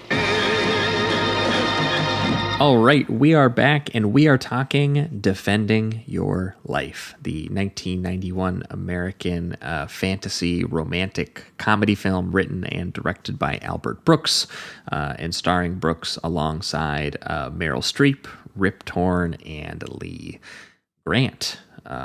This obviously came out 12 years after Real Life, and 12 years in Brooks's film career that saw a lot of change for him. He made a lot of films, and you know, we're going to get into the specifics on how different this is from Real Life, but you can kind of follow the trajectory of it through his films as he became a little bit more comfortable with straight up narrative films, and was trying to maybe make some films that were more pleasing to some audiences. I wouldn't say that was the case with Modern Romance, which is still probably my favorite one that I've seen, but is still just spectacularly offbeat and like relentlessly anxious. It's horrifying to. It's like an anti rom-com. Like it is like Brooks as like a jealous asshole film editor who breaks up with his girlfriend, and it's just one of the most horrifying. It's like everyone's worst version of themselves in like a relationship. It's like the rom-com sort of like format of like and it's like the character envisions himself as like the lead in a romantic comedy film, but he's just the worst person. And it's a really still my favorite scene in that movie is when he actually does sit her down at the diner and tries to explain to her that he's breaking up with her. And Brooks just goes, you know, you've heard of a no-win situation, haven't you? And she goes, no. He's like, no. And he's briefly sidetracked and just astonished in the middle of breaking up with her that she doesn't know what a no-win situation is. And you can see on his face how distracted he is by the fact that he thinks she's kind of stupid. He goes, you've never heard of a no-win situation. Vietnam, this, you know, they're around, you know, I think we're in one, you know, like Vietnam and this, that's great. It's just, yeah, my relationship is exactly like Vietnam. It's wonderful. But he also did Lost in America, which from what I understand, it's his yuppie sort of like parody of Easy Rider, which I've not seen, but Michael, I know that you're a big fan of that one, right? Yeah, it's really funny. It's like a parody of like Reagan America. Yeah. And in that one, he's an ad executive too. But it's like a road movie. Like a weird runner. Yeah, it's like him and his like wife decided to go off the grid basically to like try to find themselves, but it goes horribly wrong. Yeah, all of these movies are kind of connected by this a little bit. But the big moment for him was when he got Oscar nominated for his supporting turn in James L. Brooks's Broadcast News in 1987, which was the awkward sort of like love triangle rom-com between him and Holly Hunter and William Hurt, which was sort of set to the backdrop of TV journalism's transition from kind of like to kind of like stylish reality entertainment versus the sort of like substantive reporting. And that's kind of the push and pull of the, you know, the industry changing, the characters changing, their lives changing. There's a great sequence in that though that I think single-handedly should have gotten him the Oscar, which was the scene where he just like sweats profusely throughout the entire anchor broadcast session, which is a scene that like he came up with, which was like William Hurt is like the handsome anchor everyone wants to be, and he's like the nerdy one who gets one shot to be on it, and he literally just like sweats buckets. It's a horrible experience for him. It's great. But Jonathan Rosenbaum, I think, really summed up his career well to this point and in between these two films, which he did by saying that for all of their obvious and fascinating differences that all four of these Brooks features, from Real Life to Defending Your Life, were contemporary satires and as well as philosophical parables and realistic comedies about very specific type of like self-defeating, self-conscious behavior of like an image obsessed, like kind of like middle-class American guy. And I think that's true across all of these, because in the first two he plays filmmakers, in these last two he specifically plays like advertising executives and ad makers. But what's interesting is that in this entire stretch of films, I think especially post-broadcast news, it seems like Brooks really just found himself quite comfortable in the kind of pleasing and enjoyable, like feel-good romantic comedy realm, you know? And so I think Defending Your Life really comes out of that, and also was inspired, as he said, by, you know, his father passed away, which had him kind of thinking about, you know, a sort of secular afterlife, and he really liked the Ernest Lubitsch film Heaven Can Wait from 1943, which kind of has a little bit of a similar sort of afterlife concept, and he kind of, I think, wanted to see if he could push the traditional formula of these kind of feel-good movies and still do his absurdist, high-concept, sort of satirical elements that he likes to put in, and push it to this like full-on fantasy direction with like this idea of like an abstract, non-religious corporate review board style vision of what a philosophical afterlife looks like, which is, you know, pretty incredible, as we'll get into just like some of the visual choices he makes in the film and whatnot. Yeah. When I was looking it up and kind of got the premise of it and all of that, and realized that it had fantasy attached to it, I wasn't really expecting to spend a lot of time in like a bunch of corporate offices and hotels and everything like that. It's by the way, I'm saying that I love this movie. I thought it was fantastic, but I think it's very funny that he makes the fantasy element of it so cold and dry and just office spaces. I think that's amazing. There's no like paintings on the walls, you know what I mean? It's just desks and chairs. Yeah, well, it's like an Anaheim resort or something. Yes. Yeah. In the doc, he basically says that this was born from the fact of that he always thought like the sort of traditional visions of heaven were just so tacky. He's like the idea of sort of like clouds and harps, and, you know, he had an idea for a vision of an afterlife that was just like a bit more visually surreal, but still kind of mundane and bureaucratic, like life can be, because that's kind of like, you know, he's like, I still wanted it to feel like the Kafkaesque machinery of, you know, that the universe can often feel like. And so, but obviously also put that into a little bit more of a feel good premise of like, what if a character, in this case, a advertising executive by the name of Daniel Miller, played by Albert Brooks, who, you know, suddenly dies and finds himself in the afterlife, and, you know, and in this place where, you know, you kind of have to prove that, you know, you are a smart and courageous and, you know, worthy person to continue into the next form of existence. But, you know, Brooks is famous for playing these, you know, self-defeating, self-doubting kind of characters, so it's obviously a struggle for him. And, but also not a complete failure. A lot of the time he does have, I guess this is only the second film that I've seen from him now, but it seems that he still has like some hope. Like in the scene where he's learning about everything, they do have that moment where he's like, oh my God, I've been back 20 times. Like, how awful am I at this? And they're like, well, don't worry. There are people that have been back, you know, hundreds of times. So you're kind of in the middle. Like, so he kind of has this. I do love that Rip Torn's delivery of that, though. It's like, you wouldn't want to meet those guys, though. But, you know, that's true. Very true. Very true. But no, he is a character. There's hope for him. And the whole point of this movie, unlike some other Albert Brooks characters, where, again, we talked about the last one where he went so fucking crazy that he basically almost killed everyone by lighting the house on fire because he was just so detached from reality.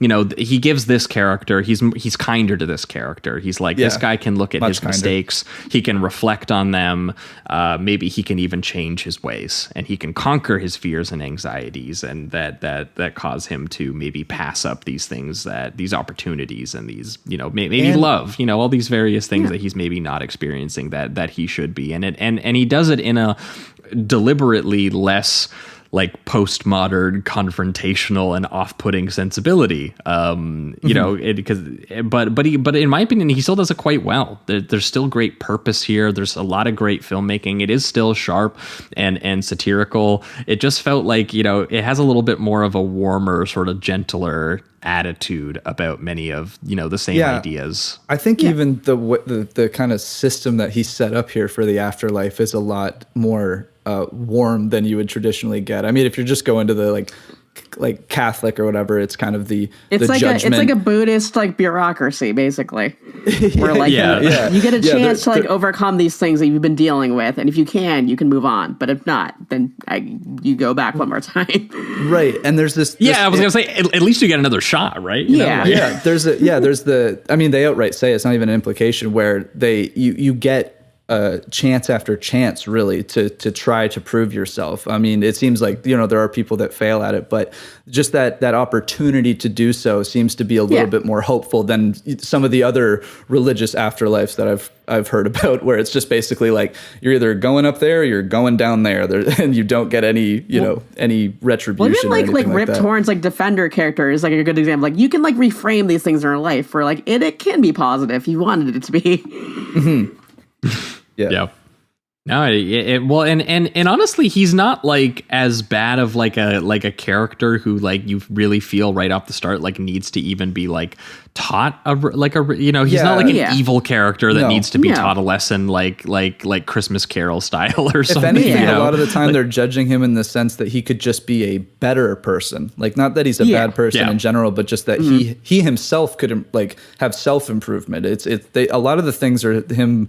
You know, it's based on this whole idea of like fear is the thing that causes people to not go through certain things that they wanted to do in life or whatever it is. Yeah, and results in them being lonely because it opens with him as like this, you know, he's this, fairly wealthy advertising executive, and he's spending his 39th birthday proudly alone. He's like, you were born alone. You should celebrate it. You should celebrate, aloneness. That's what birthdays are for. So he's just buying himself a new BMW on his birthday, and then driving around with his truck. with his new CD player blasting Barbra Streisand's version of the West Side Story, and then fumbling with CDs in his new car. He literally drives headfirst into a bus where he is welcomed into the afterlife known as Judgment City, which is this as we've been describing a form of like a glossy plastic like country club purgatory where it's literally designed to be like bright bland office like space Epcot or something. hospital / resort Epcot, / amusement park. The production design by Ida Random, who did Body Double in the War of the Roses, is just fantastic, and the mix of the city locations and the matte painting I think it's like shot like Century City based on like all the locations that are in it. Yes. One of my favorite details is when he, you see him go head on into the bus, and then initially it just kind of opens up this in this white hallway where he's in like a hospital gown in the wheelchair. So it's kind of initially your brain goes, okay, maybe this is the aftermath. Of course, if you haven't read the synopsis or anything like that, but then as the scene expands, you kind of see like the rows of people in this endless hallway as they're just going towards whatever they're going towards. Yeah, it turns almost so like Jacques Tati, like Playtime or something. All of a sudden, where you're like, oh, here's like this like crazy, like mousetrap constructed looking, right?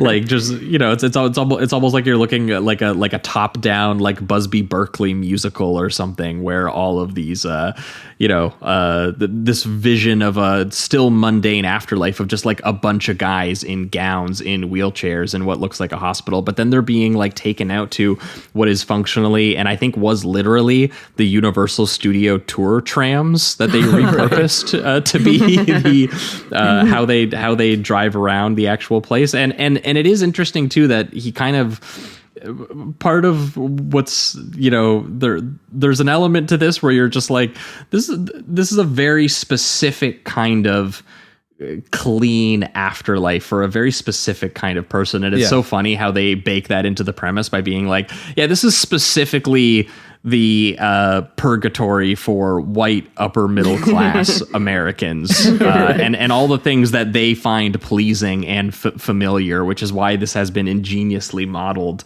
to make them comfortable, but it still feels kind of like dreamlike and absurd at the same time when he's passing by various billboards for like the Judgment City nightclubs and steakhouses and bowling alleys and mini malls and like, everything is here, all the things you would like about Earth, but like it's developed here for like this perfect weathered purgatory where even on all the talk shows and game shows are like themed to be specific to Judgment City and everything like that. Like they put a lot of thought into conceiving the world building. Yeah, absolutely, and the world building.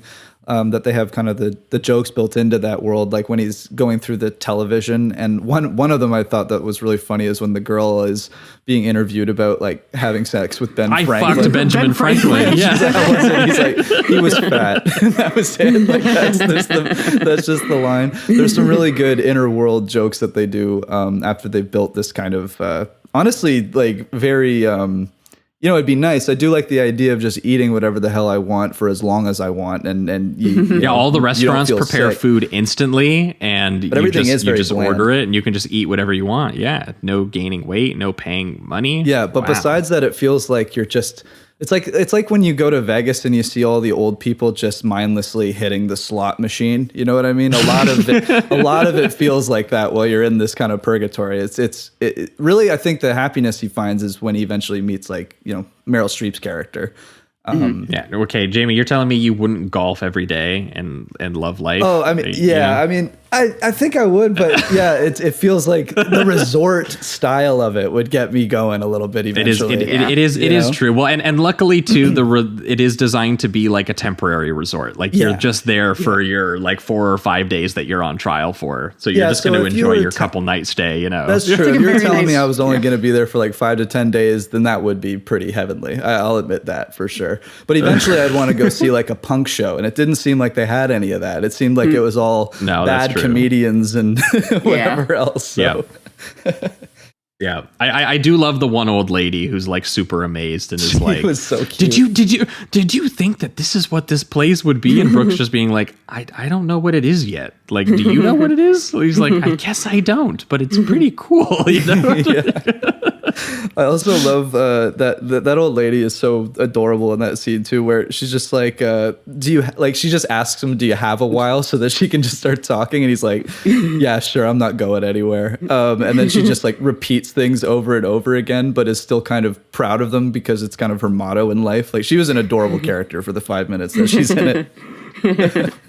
Yeah, but he stays there for his first night, where he's just kind of figuring out the logistics of how this kind of like assembly line of like death and purgatory works, where he sees like the next guy coming in. I like the tram person being like, how many of you guys like golf? And like obviously most of these people are senior citizens because he's presuming that most people are dying at old age, and none of them respond. And she's like, yeah, none of you can lift your arms yet, but tomorrow you'll be good. That you're feeling the effects of just being in Judgment City. And he does find out that he is not in fact in heaven nor hell, because in fact hell does not exist, though I hear LA is getting pretty close. Rip Torn tells him. Does it imply that murderers and like teenagers go somewhere else? Yep. I guess so. And Rip Torn, God bless the man, Beastmaster, Men in Black, The Insider, Dodgeball. Freddie got fingered. What a legend. Let's go. He's playing his functional sort of defense attorney, even though they don't like to be called that, Bob Diamond, in a very bouncy and very wonderful performance. And it's like a very like early like Artie from the Larry Sanders Show. Yes. For sure. Well, yeah, and I read apparently that like that is why he got that role actually was from this. That makes sense. So I thought that was sort of interesting. But yeah, so Rip Torn gets assigned to his case functionally as his sort of like public defense attorney. And Judgment City is, revealed to be what it is. It's this bureaucratic sort of middle management review board for the reincarnation process for quote unquote little brained earthlings, in which you look back and examine sort of recorded sections of how you chose to live your previous life up until the point of death, and you defend it against a prosecution team. The idea is, that, only the worst among us keep kind of getting sent back to be improved, and the best get promoted to the next phase of existence where we keep getting smarter and growing and less filled with, petrifying existential fears that prevent you from having real feelings and true happiness. And I like that he does functionally go, so I'm on trial for being afraid. He's like, first of all, I don't call it a trial. But second of all, yes. and if he is found guilty, he is going to be sent back to Earth to give it another try, which he does, as Jamie already mentioned. He finds out has already happened 20 times before. And Albert Brooks says, "Oh, great! I'm the dunce of the universe." Yeah. It's a very Woody Allen moment. And I love, true, very true. I just love Rip Torn's delivery through all of this because he does come off like he genuinely does want to help this character, but he's also constantly condescending, saying, he's like, trust me, when you have more than 5% brain usage, you don't want to be on Earth, believe me, that kind of thing. Or him rubbing it in his face that it only took him like 6 times to get to this kind of administrative position that he's in, compared to Brooks, who has been there 20 times and still failing. I loved all of those little things that he does to kind of cut him up a little bit as he's still encouraging him. And every time Brooks asks someone where they're like, we're looking at 9 days. We have 9 days selected that we are going to be reviewing as part of your non-trial. And every single time it comes up from any character, Brooks is like, I don't really have is that good? Is that a good number? Is that a bad number? Should I be having less? Should I be having more? And every single person just goes, ooh, 9, huh? Yeah. Oh, all right. But they still move on, because what I love too is that everybody has the customer service voice and face on, because that's kind of their job, because they're trying to uphold this whole, pristine image of the administrative offices and the hotels and all of that. So as soon as they give the impulsive kind of judgmental look of 9 days, they instantly go back to, it'll be okay though, here's your spaghetti, like just eat up. But, they go right back to the false positivity. It's very funny. Yeah, well, because most of the world is designed, and Rip Torn, I think, is the best at embodying it. Is just like they're at once like kind of warmly probing him and encouraging him as kind of like a character and to like continue his life and everything, while also kind of just like roasting him for being an idiot who only uses 3% of his brain and doesn't experience the universe in the same way that they do. Like, I do love that detail that Rip Torn is so smart. He can manipulate his sensory experience to the point of enjoying eating a plate of horse shit. And so many times we'll have like a surreal experience like that, and like Rip Torn will explain the situation to him as if it's like a normal everyday occurrence. Just as his lawyer, and then just laugh at Brooks's like anxious, confused expressions at the things that he's saying. He's like, "Don't worry about it. Don't worry about it. You're all good, man. You don't need to think about it." Oh yeah. And then this is also, I think, the same place where they introduced it, I guess. It's not the scene, but they introduced the idea that you can go to a certain theater and watch all of the past lives now that you've been told that you've had so many past lives. That eventually leads to a good scene that we'll get to. But this is, I think, when he meets Julia at the comedy club, correct? Mm-hmm. And what's funny, too, is that I like that Brooks, I believe he was the sole writer on this one, right? He didn't even have... Yep, this is original screenplay through and through. This was his idea. So I like that the way that he kind of does the meet cute with Julia is just like, I'm a funny guy. I'm just gonna makes Meryl Streep laugh, and that's how I'm gonna that's how I'm gonna do this, boy. It's every man's dream. Exactly. You know? Exactly. So yeah, I go love to a that comedy club into, and outstage the actual guy on stage right. because you're actually funny and he's not. Yep, that's how he writes it. This is definitely Albert Brooks's vision of heaven. Yep. This is his dream first meet cute. He wishes that he could be this smooth, so he's like, I'm writing it in, baby. Yeah, well, it is funny too that the Judgment City Comedy Club is like the one thing that stands out to him, and you literally get a vision of like a guy trying to make all of these people who are so discombobulated on their first day of being in like dead and trying to make them laugh, and he's doing crowd work literally about them like having recently died, and most of them are elderly, obviously. So he's like, he goes up to one, he's like, so how long were you in a coma? And he's like, I don't know. He's like, okay, I have a better question. Elvis, living or dead? He's like, living. He's like, long art coma. or long coma art. Long coma.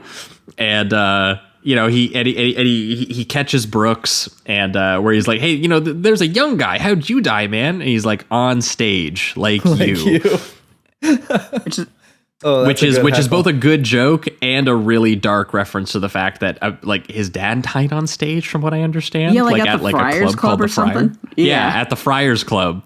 Oh, dang. So, and his dad was a comedian as well. So it was just like, and I think he even makes a reference like, imagine if that was my dad up there. Yeah, he does. Wouldn't that be sad or something? Holy yeah, shit. like it's. Holy shit! When I watched it, I was not making all those connections. That is actually wild. Yeah. I also love him like the comedian pleading that they stay just to have like hear the song, and they're like, no, not a chance. And yeah, making a woman at a table near him laugh is like the moment where he's like, my life could change here, and that woman is Julia, played by Meryl Streep, who between this film and Clint Eastwood's Bridges of Madison County, she was like kind of like your go-to for a middle-aged like romantic leading woman, and she was pretty incredible at it. She's so charming. Using those two films as the examples, she is like just like kind of glowing in this film. She's so funny in a role that I think could have been seen as like more of like a she's kind of like a path or an object for him to achieve, right? And she gives it so much personality in the details. Yeah, and if anything, just how they're written, she's just an incredibly likable character. And it's not like he's unlikable, but there's just, you see more of his, open wounds and kind of the going through all his judgment videos. You get to know him a little bit more, I guess. But with her, she's just so naturally charming and funny and which is really frustrating to him, and which is part of the gag. Yeah, absolutely. Because she's too perfect. Yeah, he's totally like head over heels in a way, but he's also can't help but relate it to his situation that he's currently in, where he knows that in 5 to 9 days, he's going to be either sent back to Earth or sent on to the next thing, and now he's kind of made an attachment with Julia. But I do love that literally every single scene that they have together, there's dialogue where they learn about each other, and we learn about Julia's past and how she died and all of that. But a lot of it is, again, just him making her laugh and just then flirting back and forth. Yeah. And I just love that is what it is over and over again. He's like, this is what love is. It's making your girl laugh. Yep. And it's just like, she's perfect. She's clearly led a far more kind and like generous life. She knew the names of the people around her. She took care of children. She adopted children. Saved cats from burning. From burning buildings. That's one of the best gags. Like she's only having 4 days examined versus his 9, which is immediately like, oh my God. Like clearly she. And like the prosecutor's like on her side. He's like, can I watch that again? They're like, we just wanted to watch it again. We didn't actually have anything to review. Like that kind of stuff. And every single judge is like, has their face in their hands, just kind of just like, oh, she's beautiful, isn't she? Just a perfect human being.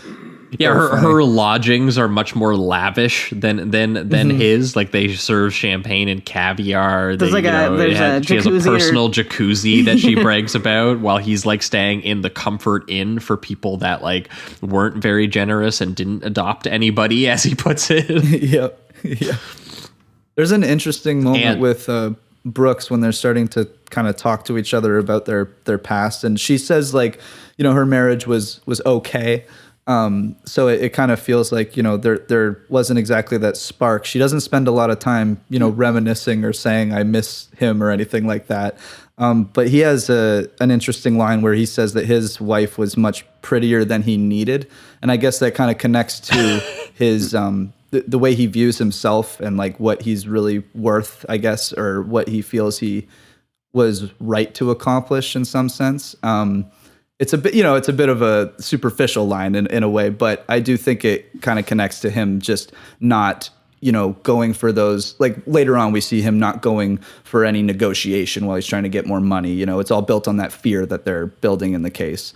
But that line is very telling, I feel.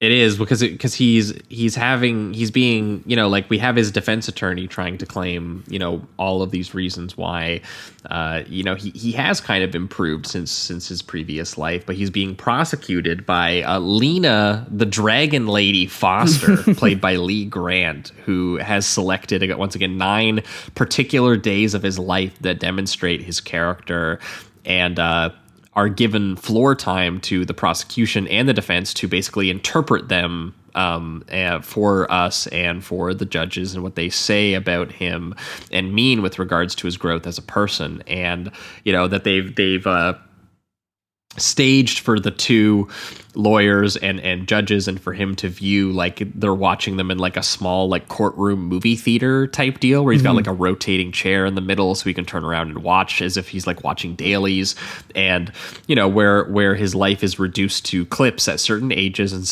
in certain stages of life that he gets to relive memories practically in 3D. The judge says at one point it's gonna feel weird, it's like you're watching a movie, bro.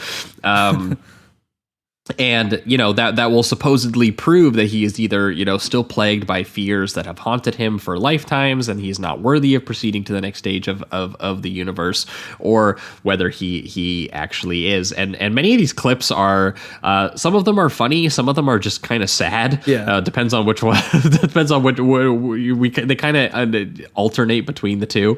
The first is him just at like 9 years old being bullied and not fighting back, which the prosecution positions as like weakness and fear, and which Rip Torn counters as, that's actually maturity and restraint and dignity instilled in him by his father's abuse. And I do love that every once in a while Brooks will just interject into his own case, and he's like, yeah, I feel very good about the restraint idea. I'm going with his answer, even though it was clearly, like fear in some capacity.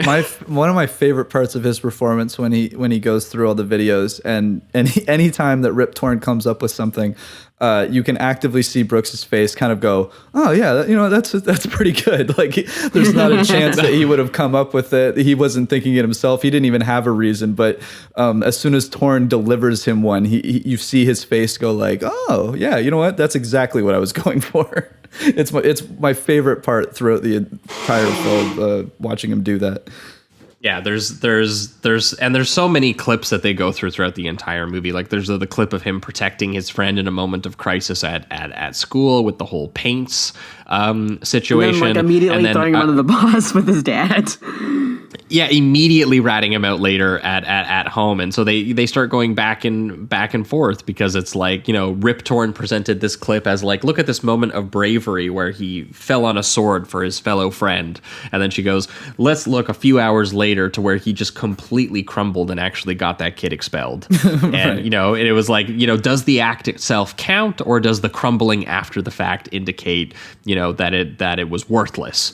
And that becomes so much of the subject, and sort of like the witnessing of the trial about him as he's like constantly wanting to interject against these attacks made against his character. He's like, TV was like heroin to a 10-year-old. You gotta understand, Judge. Yeah.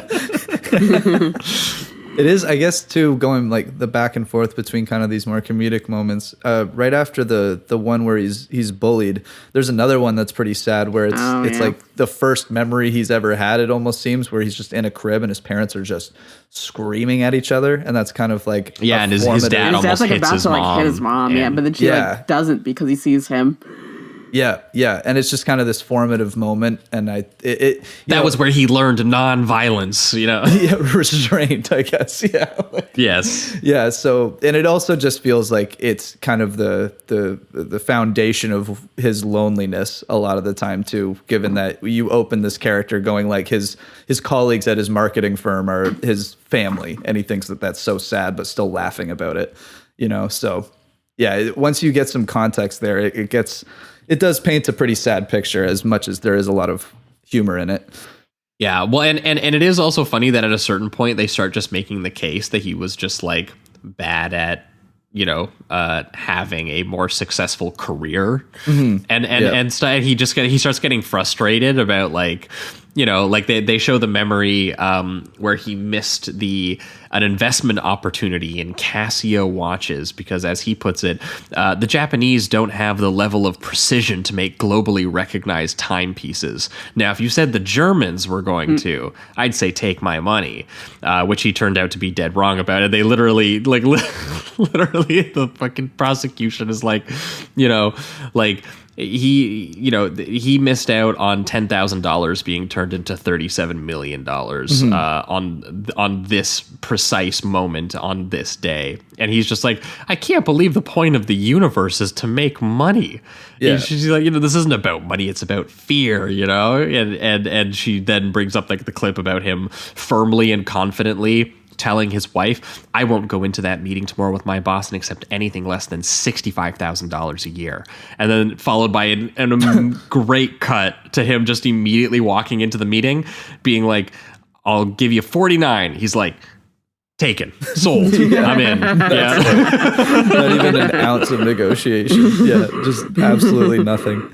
I also instantly caves. I also love in this scene that because this is one of the ones that it just feels like things are building and building on top of them, unfortunately, and it doesn't help that the Rip Torn doesn't show up to like 2 of these sessions out of the 5 or 6 that are shown, and this is the first one. And that lawyer that they get is the most passive lawyer ever. He just does absolutely nothing. He thinks like I'm good. Whatever answer Brooks gives was good enough, or they should just move on because it'd be against the case. But he actively doesn't do anything. It's very funny to watch Brooks just like, what kind of system is this? What is going on here? Yeah, he just like appears to be like throwing his case, not countering, not presenting any of his own clips. Yeah. Every single time it comes back to him, they're like, do you want to counter?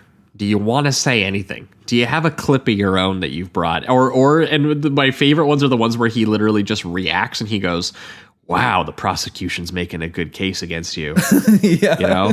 You really did miss out on that investment deal, man. Yeah. Wow.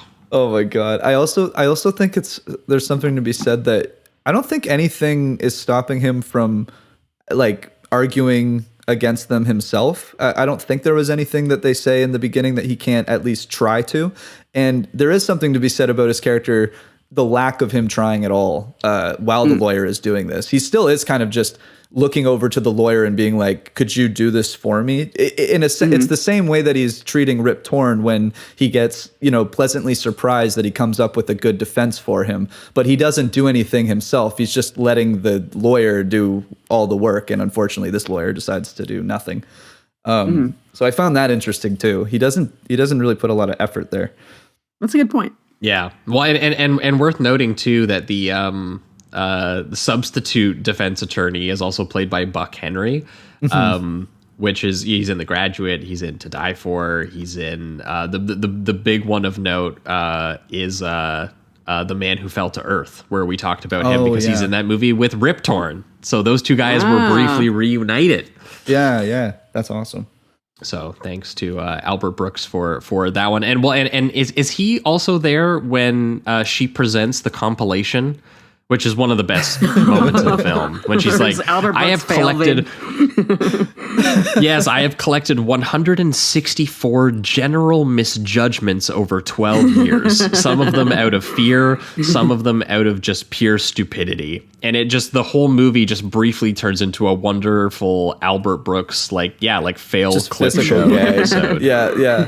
It's such a smart and funny way of just being able to do that, where he's just like, I just want to get hit in the nuts and spill food and whatever else, but being presented fall in off this the roof. case. I do like the one where he just crashes the car while he's like walking it to a gas station after running out of gas, and the car just like hits a camera. Oh my god! One of my favorites is him trying to get the satellite on the roof, and he's just sprawled out entirely, trying to not have the satellite fall, but not have him fall as well. It's just like the most desperate situation. There's some great ones in that montage. Yeah, Albert Brooks getting the chance to do a classic spit take moment when he drinks shampoo instead of mouthwash. Hilariously misoperating a chainsaw and just having it just wiggle around on screen right in front of him. There's a lot of that one's wild.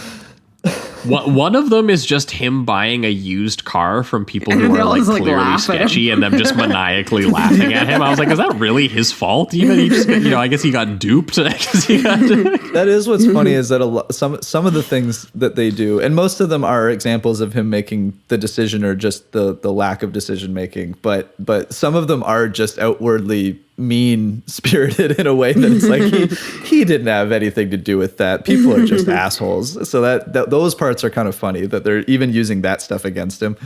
And he kind of actively calls on it a little bit, just when he does say like that's out of context or something like that. So I do like that he's still somewhat actively arguing against those moments, but just not enough, which is true to his character. Yeah. Yeah, but many of these, so the movie is structured around going between these various sort of like courtroom sessions where he is quite literally defending his life, and then kind of getting an opportunity for this sort of like meet cute situation with Meryl Streep, where he's having a vision of what his life maybe could look like if he was given the chance to pass on, because it's very clear that she is just she's gonna make it. Like she's going to the other side. Like when he walks in on the clip of what her sessions are going like, and it is literally just a video of her saving her kids from their burning house and then running back in and going and grabbing the fat cat, and everyone being like, oh, what kind of cat is that? It's like, oh, it's a Persian. Oh, I love Persians. Her prosecutor judges are all just enjoying the clip. There's just a joy to watch her life, and there's no doubt that she'll be moving forward due to how perfect she is. Mm-hmm. And so this is why this time spent with her for him is kind of fleeting, because he's not sure if he's going to go on to the other world or not, but he is kind of just like briefly enjoying it, like when they do the scenes that are just like cute and fun, like when they go to the Past Lives Pavilion, which is like this hologram booth hosted by Shirley MacLaine, who I guess was deliberately stunt casted here because she was in a bit of controversy for saying that she believed in reincarnation and could see her past lives and stuff. So it actually is like a deliberate gag for why crazy. Yeah, no, it doesn't. That's awesome, though. I didn't know that. That's a good tie into that joke. Yeah, so that's why she's running the hologram booth that shows you the past lives that you've lived, where you get a little bit of classic Albert Brooks racial humor, which pops up a couple times in the film. maybe the stuff that hasn't aged the most well. Albert Brooks as an indigenous man running away from a lion trying to eat him while she's Prince Valiant, or the various. There's a couple awkward like one Asian lady. jokes It's like a sumo wrestler. And she just screams at looking at the sumo wrestler. Yeah, the scream was a little strange. The sumo wrestler at first was kind of funny just because the old lady is so small. It seems cool. I'd be happy to know it's that terrifying. Holy shit. Yeah, it's like that. But I do. Yeah, well, and it's the same thing with the Japanese seafood restaurant bit, where it just like at least with that you could maybe argue that this is just a vision of like a white middle class. Like they're like they kind of had a little bit of like that East meets West anxiety that kind of hit in the 90s. Sure. So maybe that's meant to be a bit of a translation of that. I'm not sure. And but the rhythm there's a of couple jokes in there that don't quite land in the same way, I think. Yeah, I think the rhythm of the whole like overly positive Japanese restaurant is funny. But yeah, I guess like the kind of the superficial or stereotypical accent kind of thing can be a little bit, that's straight from the 70s for sure. But the rhythm of them like actively being excited about the guy going pee just because they have like the best customer service, I think was very funny. Yeah, there's still some good jokes in there. Yeah, but yeah, to your point, definitely there's some some humor that is a little bit, it belongs in the 70s, I guess. Yeah. Whereas I guess this is 90s. I keep saying 70s. I was thinking of real life. I guess this is 90s actually. Yeah. Yeah, but again, I do think part of that joke is meant to be that, like this is the kind of restaurant that a white middle class American envisions and wants to be at and thinks is like on the cutting edge. And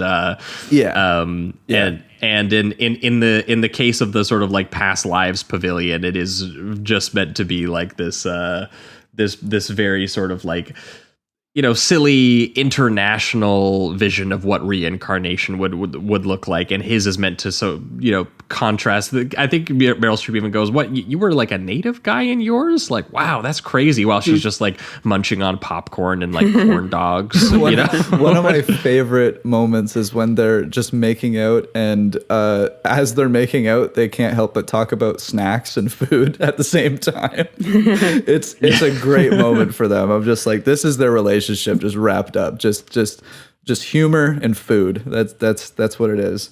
No, it's ideal. Yeah, sounds great.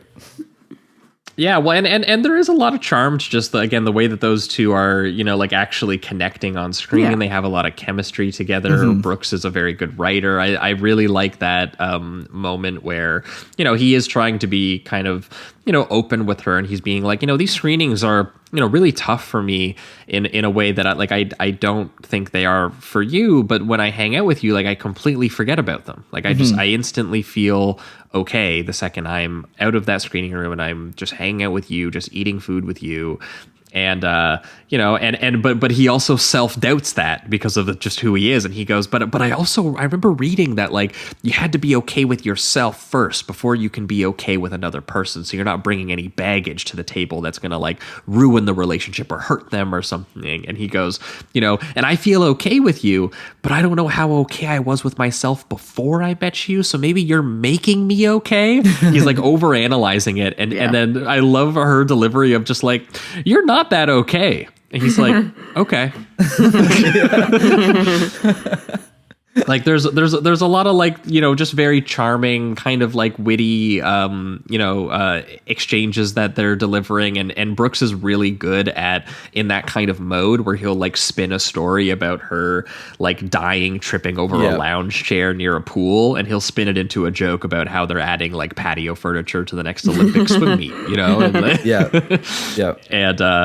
And she does eventually, kind of inspire him to, really want to conquer some of his flaws and go to the next realm, just out of like just the pure kind of glowing natural, and kind of an intelligence that she has. Like I love that cute moment when they like briefly, dizzyingly like walk in the wrong direction after kissing each other for the first time and have to circle back and kind of like walk past each other. It's very again, cute. and it's like this awkward kind of like bumping into each other. The cameras are staged really well for the moment, and I don't know, it's really well conceived, which is interesting to me considering that he didn't intend for this to be a Meryl Streep role until she apparently like asked about it. Yeah, apparently they had like at Carrie Fisher's party or something. yeah, That's what I saw. He said that she was just so natural, I guess. I could imagine that, and I don't know this, but I could imagine a lot of their dialogue sequences had a improv involved just because of how natural it feels. I don't know if that's the case. It gives off a lot of the thing where they might have had kind of a guide. Mostly with the flirting scenes. Obviously, there's stuff where they're kind of progressing their characters specifically and the plot, but a lot of the flirting just seems so off the cuff and natural. They're very, very good at it. Well, Albert Brooks did meet her at a party, so maybe it stemmed from that. Maybe he was trying to get his flirt game on, and she was actually more receptive. She was like, because I think he describes it as he went to Carrie Fisher's party. She was there. He was writing this movie, and he described it to some of the people at the party. And Meryl Streep, he thought jokingly said, is there a part in it for me? And then apparently he like went home and was like, was she being serious? And then he called her and asked her, and she was like, yeah. And he was like, all right, well, he's like, I completely rewrote the role entirely for Meryl Streep. That's really sweet. Yeah. And I guess even like in a sense, and we'll get to the specifics, but the ending, I guess he changed too. And I don't know if that was based on just him wanting to do a more romantic comedy ending in a sense, or if it was like, we have Meryl Streep now. I'm changing it because of this. There's just too much chemistry here. There's too much to use. Because I think originally he was supposed to like go back to Earth, but as a horse or something like that. And it's pretty funny. That sounds very 1970s Albert Brooks. Yes, it does. It definitely does. So I think over the times I think it took him like 2 or 3 years to write this, something like that. So in time, it seems he got a little nicer to the character. Yeah, something changed in Albert Brooks, and he got a little bit more sweet. Yeah, he was like, he was secretly in love with Meryl Streep. I have a very different vision for the Albert Brooks persona character. Maybe he can change. Maybe he can, succeed. And which he tries to experiment. I mean, like, it's not looking good. Like, as his sessions are starting to come to an end, even with Rip Torn back and defending him, which I do like that gag where he's like, where were you? He's like, I'm just curious. And he's like, I'd tell you, but you wouldn't understand. He's like, and that's not an insult. Like, you literally won't understand. He's like, don't treat me like a moron. He's like, okay, I was trapped near the inner circle of thought. He's like, I don't understand. He's like, I told you, like. Oh my God. What's funny too about Rip Torn's approach when he is in the actual trial or whatever you want to call it, is that a lot of the clips that he chooses don't actually seem very beneficial for him a lot of the time. He spins them in that way. But a lot of the time while I was looking at them, I'm like, is this the prosecutor's clip or is this Rip Torn's? I can't really tell right now. The assumption becomes that Rip Torn is doing a really good case and that these are the best clips that he has. Yeah, exactly. Oh my God. Some of them are very funny in that way. It really needs to be spun. And like he's the one who shows the clip of him having the like anxiety attack and stage fright. Right.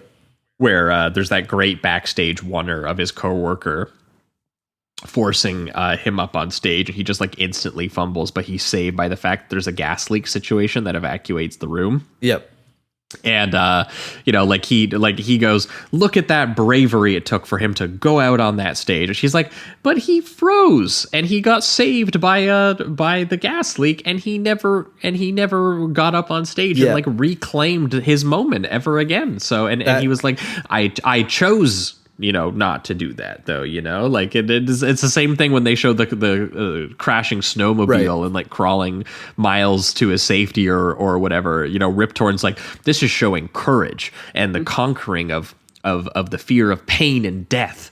And he just goes, you just showed him wiping out on a snowmobile and having basic survival instincts. Like, like, what are you doing? Yeah. And that's something I like that the prosecutor does, is where it's constant, basically, where they set something up like that and they're like, yeah, but you never returned. So that's kind of the proof that you didn't. It was based on fear because you never tried again. And I do like Brooks. Yeah, but Brooks constantly nails his excuse for the snowmobile though. Oh, because yeah. when he goes, he actually does, start working as his own defense attorney to the judges about the snowmobile. He's like, it wasn't because I was afraid of the snowmobile. It's because it's a bad device. Yeah. It's a badly designed, poorly made device.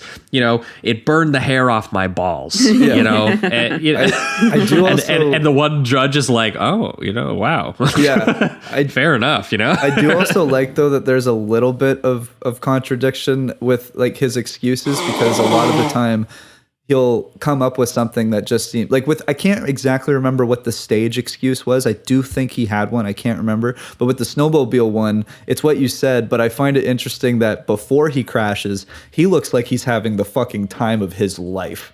He's like wooing and hollering and just being like, I love this snowmobile. He might as well be saying that. And then for him to say after he crashes and goes through the like hell that the 3-mile crawl would be, then he's like, the snowmobile is actually awful, and that's the reason I didn't go under it. So I kind of believe him in a way, but there does seem to be a little bit of contradiction in the clip, which I think is very interesting. It's like you can't tell sometimes whether or not he's making the excuse because he genuinely believes in it, or it's usually a little bit, but both. It's like he genuinely believes it, but he's probably bullshitting a tiny bit because he knows what kind of situation that he's in. Yeah, no, after a while, you do realize that, the prosecutor's being harsh, especially early on when she's like judging him for like just being a kid who gets beat up and like, but like for the most part, we do end up being like, yeah, the prosecutor is kind of right, especially when he gets into the more sort of like, sort of like the self-defeating kind of adult perspective when he is just like, clearly making sort of like cowardly decisions, which is, like she ends up completely destroying him because he still operates that way when he's not in the prosecution room. Because like when he goes to the Italian restaurant with Meryl Streep, which has the iconic scene of her slurping a giant piece of linguine for like an entire minute. Whole scene, yeah.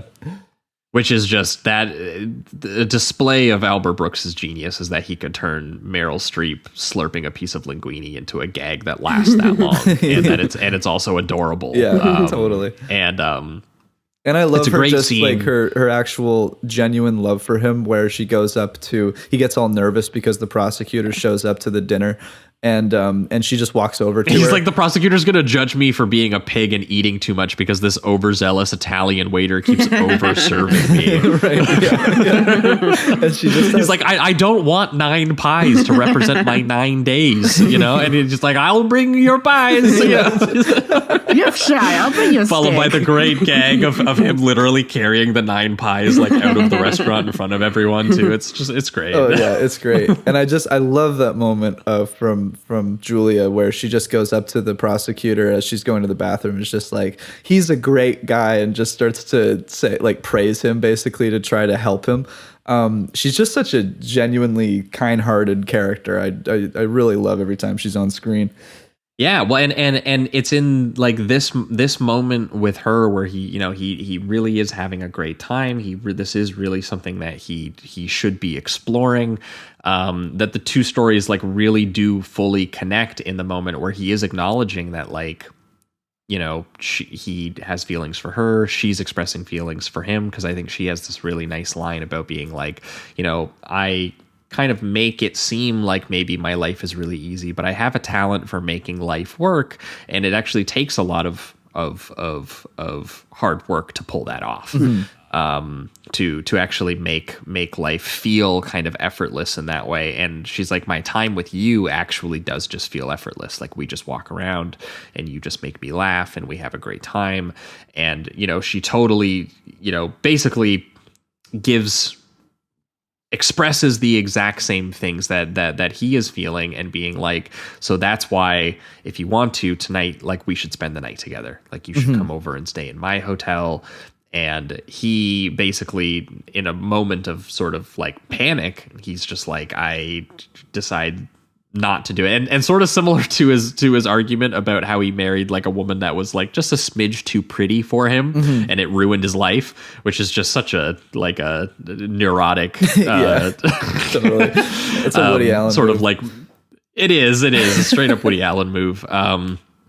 In this one, he has a similar thing too, where he's like, either two things will happen. Either I go up and have sex with you and it's like the best thing that's ever happened to me, and then I'll never get to have it again because I'm going back to Earth and you're leaving. Or it will be terrible and I can't even fantasize about not knowing that it might have been the greatest thing ever anymore. And those are his two reasons behind it, even though really ultimately it is that he's just afraid to fall in love with her and then lose her. Yeah. Like that's just it. It is just, it is expressing the exact kind of cowardly fear that he is on trial for caving towards this entire time, that he won't even allow himself this kind of moment with her, which he instantly regrets in that great moment when he calls her hotel and he leaves messages for the two Julias on file. Tell them I love them both. Oh man, desperate times.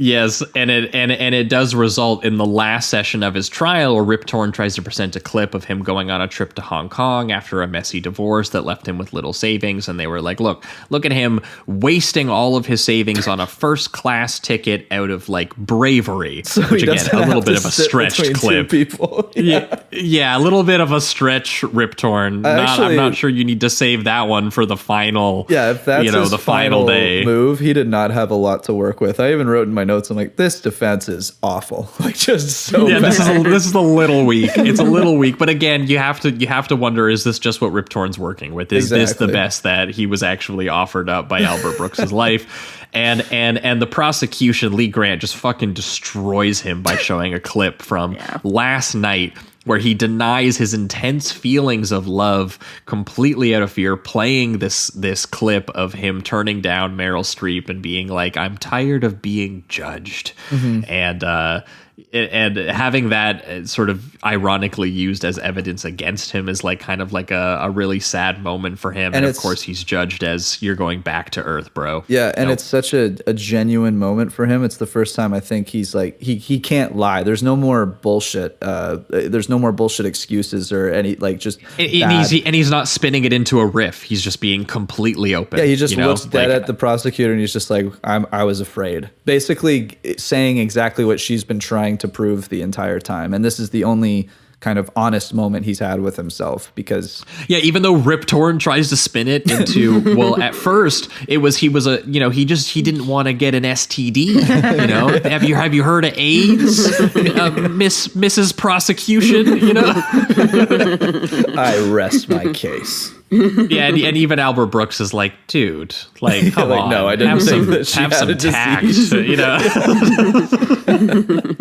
Oh man, yeah, it's a very real. I do love it just because you see him bullshit for so long, and he's just done. He's just kind of like, yeah, that move, that was bad. I should have said I love you back, and I should have made my move. Yeah, but even though it is a double-edged sword too, right? Because if the prosecution wasn't being as hard on him during the actual sessions, he maybe would have thought he was going to the next stage of existence, and then maybe he would have done it, right? So it is interesting that like he does admit right then and there that like, yeah, you're right, but it was like a little bit of a self-fulfilling prophecy that she ended up being right, because the circumstances she created is why he contributed to his doubt in that moment too, right? So it's a really interesting kind of moment, which is what leads to the big, sort of cathartic rom-com finale, which I do think is really well done. It's really beautiful. And really does. Yeah. Well, and because that's just it. Is master element to it too, just speaking on the prosecution and the defense. Yeah, that's what I was kind of getting at. That this idea that the prosecution almost inspires him through presenting this very, this situation that's making him afraid, and being like, will he rise to the occasion? Was this all an elaborate bit of movie staging to get him to change and to, reflect on his life and like all that kind of stuff? So it's great. And and Rip Torn even tells him, they've judged that you're going back to Earth for another round, but he's like, that doesn't mean they're right.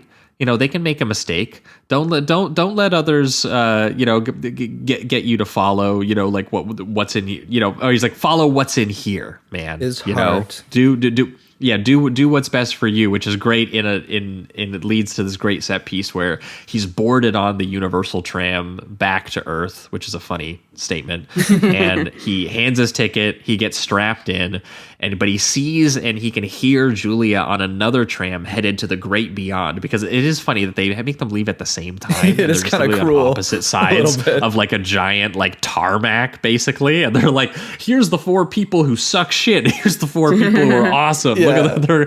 They're going to live their 2 different lives. As you just disappear from each other. Yeah, it is kind of cruel. Yeah. And it does turn into this beautiful little set piece where he, Julia is screaming for him. He's screaming for Julia, and he's breaking his way out of the tram. He's ripping his seatbelt off. Being electrocuted. And he is going like, he's getting electrocuted by he's he's by nearly getting run over. Yeah. Multiple times. He literally, he plays Frogger for like a couple seconds with all of the Universal trams. I do love the design too of this place where it's just kind of like it's just like it almost feels like it's in a void or something going into the tunnels a little bit. It's like a giant tarmac leading to a bunch of individual tunnels. Yeah. It's an interesting design. It's it does feel kind of science fiction-y for sure. But and then eventually he gets up to the right bus and he's just screaming, "I love you." They eventually get the doors open and they embrace, and it's a beautiful thing. They're going off. Yeah, though I do love the moment that they open the doors. That does kind of, give the idea that this was all a little bit of staging. Yes. Is that, like the set piece itself that we're watching becomes the movie that the 2 lawyers and the judges are all watching. And they're all moved by this display that they're seeing on the screen of this guy who's going through all of this effort to get to her. I won't let you go, like I'm coming for you, Julia. And they're so moved by this display of courage that Albert Brooks literally like seizes control of his own movie that he's been being forced to watch, because so much of this has been clips of his own life that have been kind of, as we've seen throughout, projected onto a screen like they are like an actual, dailies or movie that he's editing or something, and they're being manipulated by the 2 sides to kind of tell a story about his life and what his life means. And here is this guy where, the cathartic realization, the romantic climax of the movie is a guy literally like taking control of, like realizing that, taking command of the movie and being like, I'm going to do this thing anyway that all of these characters said I couldn't do. And now, I chose optimism over pessimism. And it does feel like Brooks, after like a decade and a half, or I guess maybe even 2 decades if you count the early 70s, of being like a postmodern cynic. He really was like, the Hollywood schmaltz, it was in me the whole time. I could do it beautifully. I could make you cry. Sells it so well. And he didn't have to sacrifice the stuff that made him special to do it. Like so much of this movie still has, that level of wit and satire and cleverness in the filmmaking. And it's kind of magical that an Albert Brooks movie ends this way, which is, kind of makes me appreciate it more. I don't really see it as like a him caving to formula as much as him doing formula really, really well. Yeah, that's the thing. It has that traditional romantic comedy ending. They embrace, they kiss, they tell each other they love each other. But the setup to it is by no means, at least like the very traditional formulaic thing. It doesn't feel like you're about to see the big fight that they have before they inevitably get back together and all that kind of crap. You know what I mean? Every setup is still very uniquely Brooks. It's just that it's still in this very accessible romantic comedy kind of package. And honestly, I think he sells the finale very well. I think that the character deserves to go off into that tunnel and be in love with Meryl Streep. Good for him. We all do. Yeah. Exactly. Yeah. But yeah, that is Defending Your Life. We're pivoting towards the reductive rating round. This one also very solid 4 for me. Again, Brooks toning down some of the the very sort of like meta cringe comedy aspects of his earlier movies and delivering something a little bit more gentle and formulaic, but still in a way that's, again, incredibly witty, incredibly formally ambitious. This might be one of his most formally ambitious movies, just if we're looking at it in terms of the way that it's shot. Like, he's got Spielberg cinematographer for the 80s, Alan DeVoe, on this film, giving it a very kind of bright, dreamy glow. He's got incredible production design that makes this afterlife, again, if we've described as like this review board bureaucracy purgatory of hotels and restaurants and offices and sort of like amusement park resort, style places to kind of hang out in. And it has a really kind of sound idea that is both very optimistic, but also clearly coming from a little bit of a place of tragedy. Like, you can feel that this was like, he was imagining, an afterlife after having experienced a, very monumental loss of his, father, comedian, which he directly references in the film, and which he, clearly is kind of wrestling with a little bit. And this idea of like, can a person change? Can a person conquer these, things that they maybe felt while they were here afterward? And there's something very romantic about, kind of gifting that to, someone kind of after the fact, and gifting it to himself a little bit. And displaying a little bit of change over his own career and his own attitudes about, what comedy, he's capable of doing. And so, yeah, again, there's something sort of whimsical about this. There's something kind of, but still, it still has that sharp sense of satire to it. It still has a matureness and a sort of thoughtfulness to it. And yeah, he's an incredibly gifted director, especially at getting very natural performances out of actors. His chemistry with Streep in this is incredible. Yeah. Rip Torn is really great in this movie, and such a warm, boisterous, fun presence in the entire film. And yeah, it's very well, once again, like real life as an idea. It's a clever idea, and it's well conceived, and it's well filmed. So like Brooks, not just an incredible comedian, like a very good filmmaker, very good director. Yeah.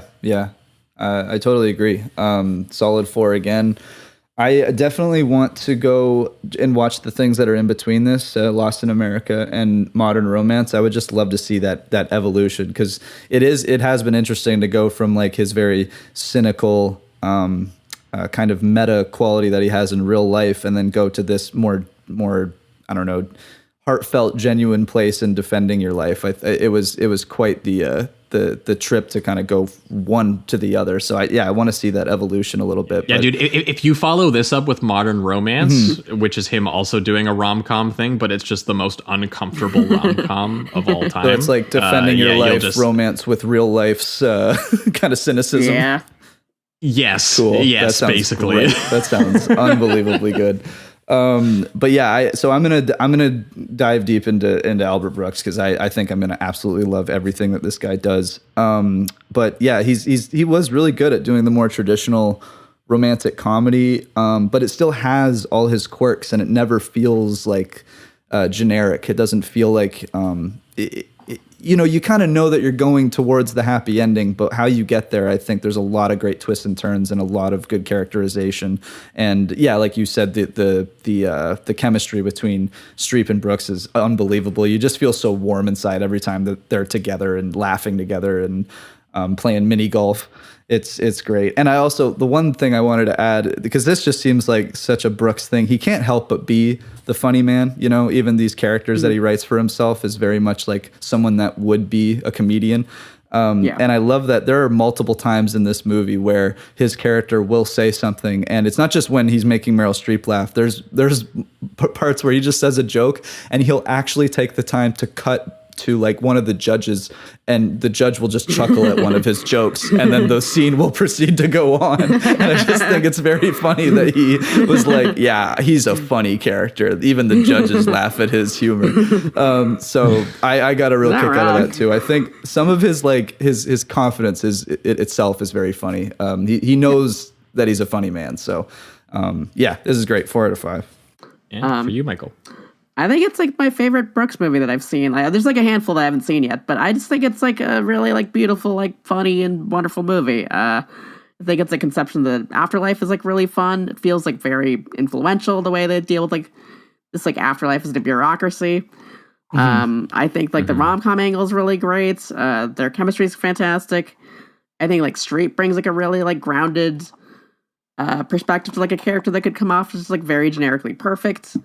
Brooks is just like very like charming despite being like this real schlub. I think he's just like really funny and just really delightful in this movie. And like the ending like always like really hits me hard. I think it's great. Well, that will, I think, wrap it up for Defending Your Life and for this week's episode.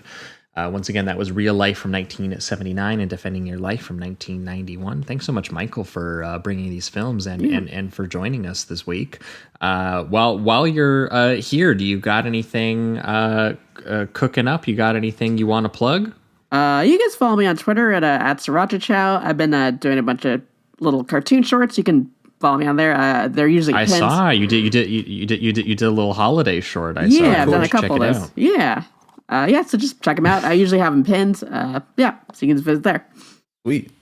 Oh yeah, definitely do that up. For our listeners, we're going to be back in 1 week's time where we are going to be going holiday horror mode once again. We're going to be talking about Curtis Harrington's Whoever Slew Auntie Roo from 1972, and then another one called Home for the Holidays, which I think is also from 1972. So we're going 1972 sort of holiday horror mode next week. Awesome. Exclusively over on the Patreon. And then in 2 weeks' time, it's that time of year. Oh, boy. The best genre movies of 2023. The big year-end episode. Jamie and I are Clockwork Orange style strapping ourselves in. Catching up on every new release genre movie that came out this year in hopes of generating a big old list. And as always, we will try to keep it under 4 hours. And trying our best. I mean, we get the stats every year. It is always our most listened to episode of the year, and one of our episodes where we get the most new listener discoveries who find the show through it. So even though it's 4 hours, even though it's that long, that's how many people want to hear about all the 2 hours of honorable mentions of genre movies you maybe hadn't heard of that came out, which is usually what happens. So similar things are going to be happening again, I imagine. So stay tuned for that in 2 weeks' time over on the main feed. But until then, that wraps it up for everything this week. Thanks so much for listening, and keep it sleazy. Keep it sleazy.